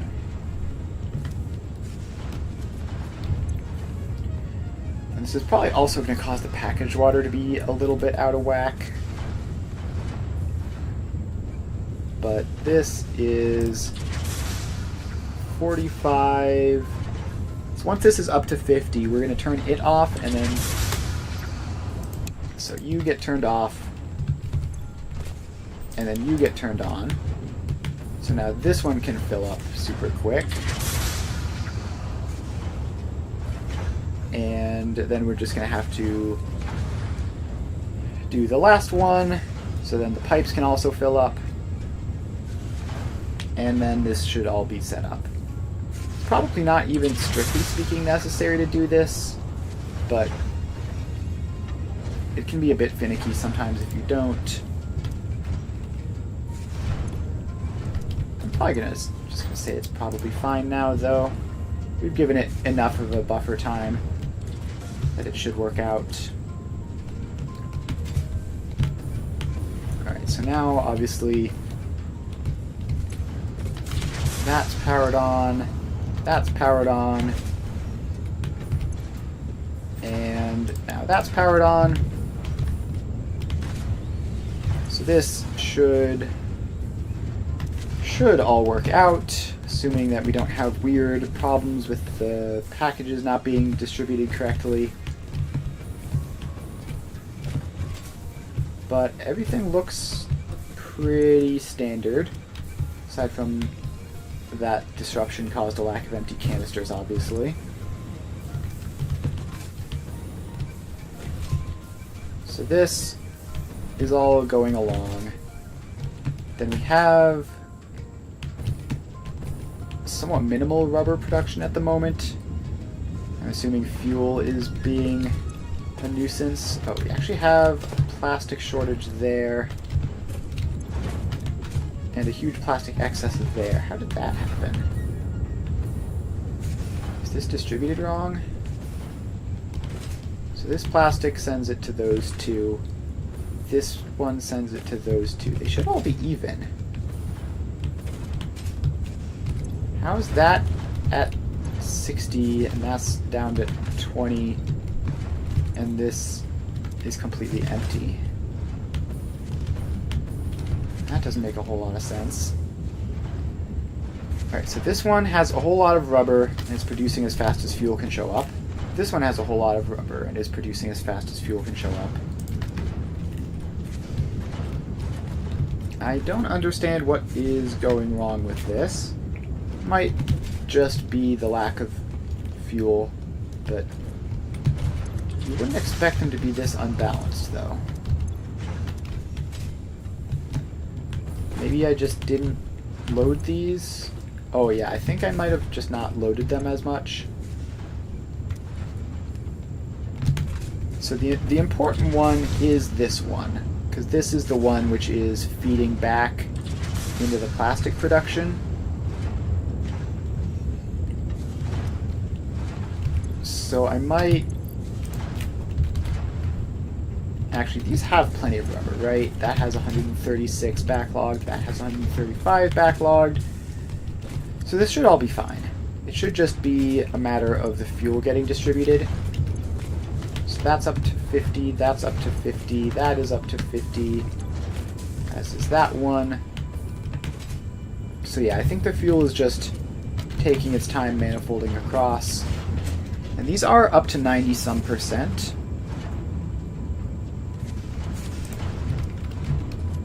So this should be doing fine now, and looks like it's going better at least. Yeah, that looked like not nearly as slow as 30-some% production speed.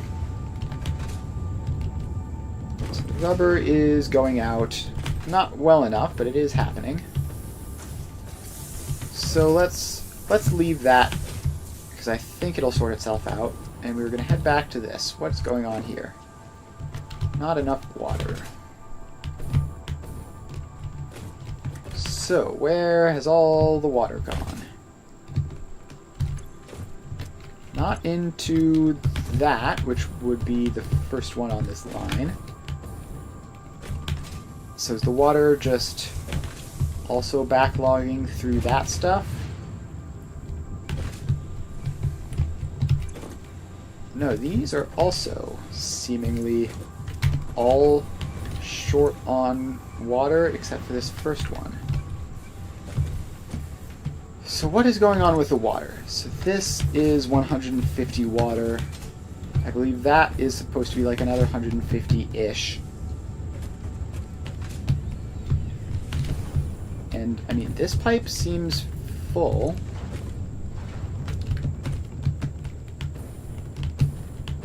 It looks like water should be getting pumped up. But the flow rate is terrible. Why is the flow rate spending so much time down by 0? So if I look down there, I have 4 of them hooked up, which should be 480, and I should only need 300-ish. So this should be more than enough. And let's see, the water. Water is apparently still doing whatever it does in the train station. But that's not the problem. I mean, some of it is getting up, so it's not a head lift problem. Alright, now the flow rate is up to 600 a minute. So maybe it just had to, like, recalculate something?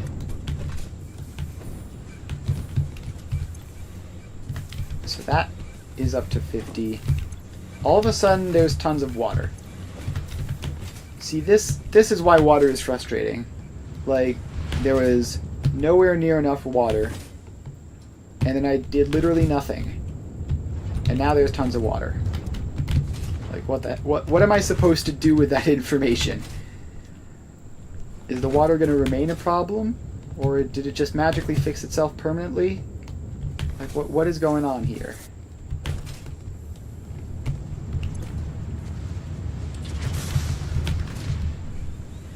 I guess if it says it's flowing at like 400 some, and up here it's flowing at 600, then it's probably fine. Probably water has been solved as a problem somehow. Again, I did literally nothing. I like opened the pipes. Maybe opening the pipes caused it to like recalculate or something. I don't know. That's just speculation. I don't know why it would even work like that, but maybe it does. Alright, so with that sorted out, these... Alright, the last couple of these are still filling, which should be pretty quick. Again, we have 100 spare. And I think we might already be at the point where this is technically getting enough all the way down here. It looks good, at least. So I think water is fine, which means that the iron should be fine. Which should be everything all sorted out. So it's going to take a little while because some of these belts are very slow for the iron to make it all the way through here and start turning these lights green. But all of those lights are green, so that's nice. Let's see, the steel is going just fine. It basically gets first dibs on the iron, so that's not surprising. Alright, so then if we return around to here,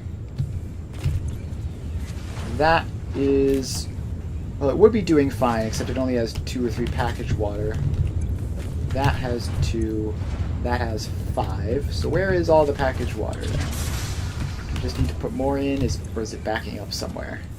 There's hardly any in that one. There's hardly any in that one. Hardly any in that one. Okay, so they're all backed up in here. I guess because of the early water shortages. But I mean, it's still fine, right? Like these are running at 100%, so they're outputting enough, and it just has to make it around this belt. Just has to make it around this belt, and it should all be a-okay. Now the nice thing is, because this is split 1 to 3, it means that all of these are in the same system. So if there does end up being sort of an uneven thing in there, it's fine. Like, it'll eventually balance itself out if it actually causes problems.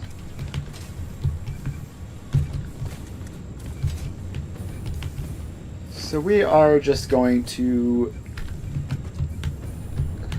I guess, check one more time at the wire, and yeah, that's a whole lot of green. With this many machines, if there was a problem, one of them would be green at the moment, and none of them are. So I believe that is wire production sorted. Steel production also looking pretty green. So now we just have to climb up to the top floors and see if there's anything going wrong up there.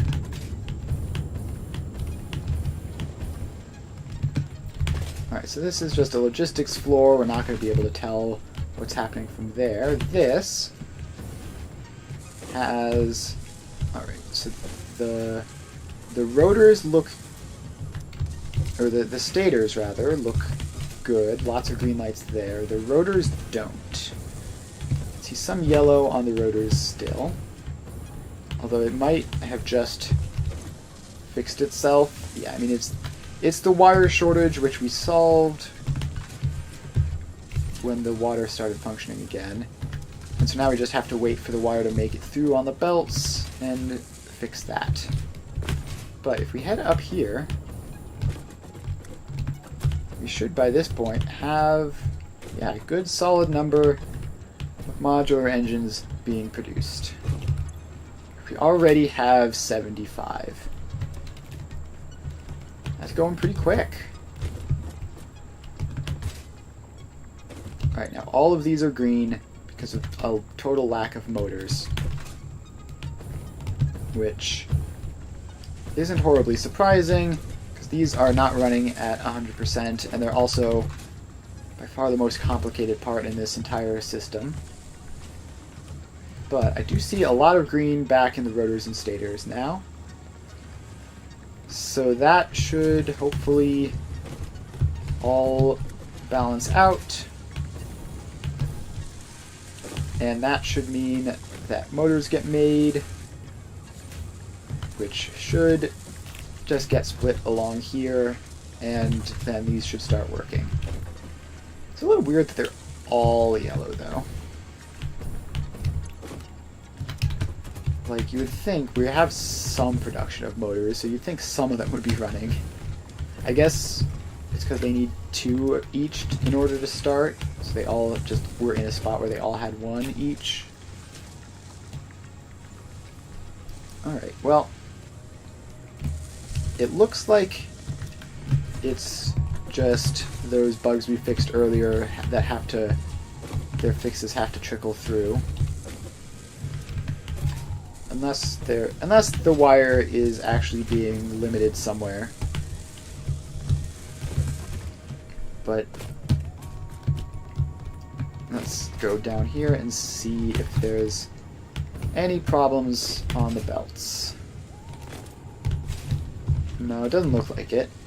So if there were any problems on the belt, you'd expect to see some kind of congestion. But instead, they're just moving along as usual. And I see a whole lot of green down there. So it should work itself out. Alright, let's see. It is 4:45, and I have just about finished with this factory. I think everything is functional. If there is some problem, it's relatively subtle. And it's just a matter of things trickling through. So that was a really perfectly timed stream. Like, we started with only the train stuff, just like belts with raw materials on them, and we ended with a fully functional factory, and also 80-something modular engines. So I think that is gonna do it for today. Thanks everyone for hanging out. Made good progress. There's just one factory between us and Phase 4. So we just have to do the automated control units, and that will obviously be the job for next stream, assuming I don't have to spend more time running around fixing bugs and stuff. But the plan for next stream will be to start the automated control units, and I think that's more complicated, right? Oh, it's adaptive control units, right? So we need automated wiring, which I think we have some of. I don't know if we need to produce more of it for this. And then circuit boards, heavy modular frames, computers. Yikes. So we're going to have to make a whole new heavy modular frame factory in order to get the adaptive control units. So yeah, that's going to be a big, complicated, scary one. But it is the only one between us and victory, on this phase at least. And the next phase is the big one where you get most of the important stuff. Jeez, that autosave sent me flying. I don't think I've ever gotten sent quite that flying. Alright. So yeah, next stream we start automated control units, or adaptive control units, whatever they're called. And that's going to be a whole process. And it's almost certainly going to take multiple streams. So if you're interested in that, I will be streaming Satisfactory again on Friday. Otherwise, I will be back tomorrow playing Factorio, where I'm still slowly creeping along building my base 3.0. So if you're interested in either factory building game, you should stop by. I stream every weekday from 2 to 5 Eastern Time, so make sure to follow if you haven't already. And that's about it. I will see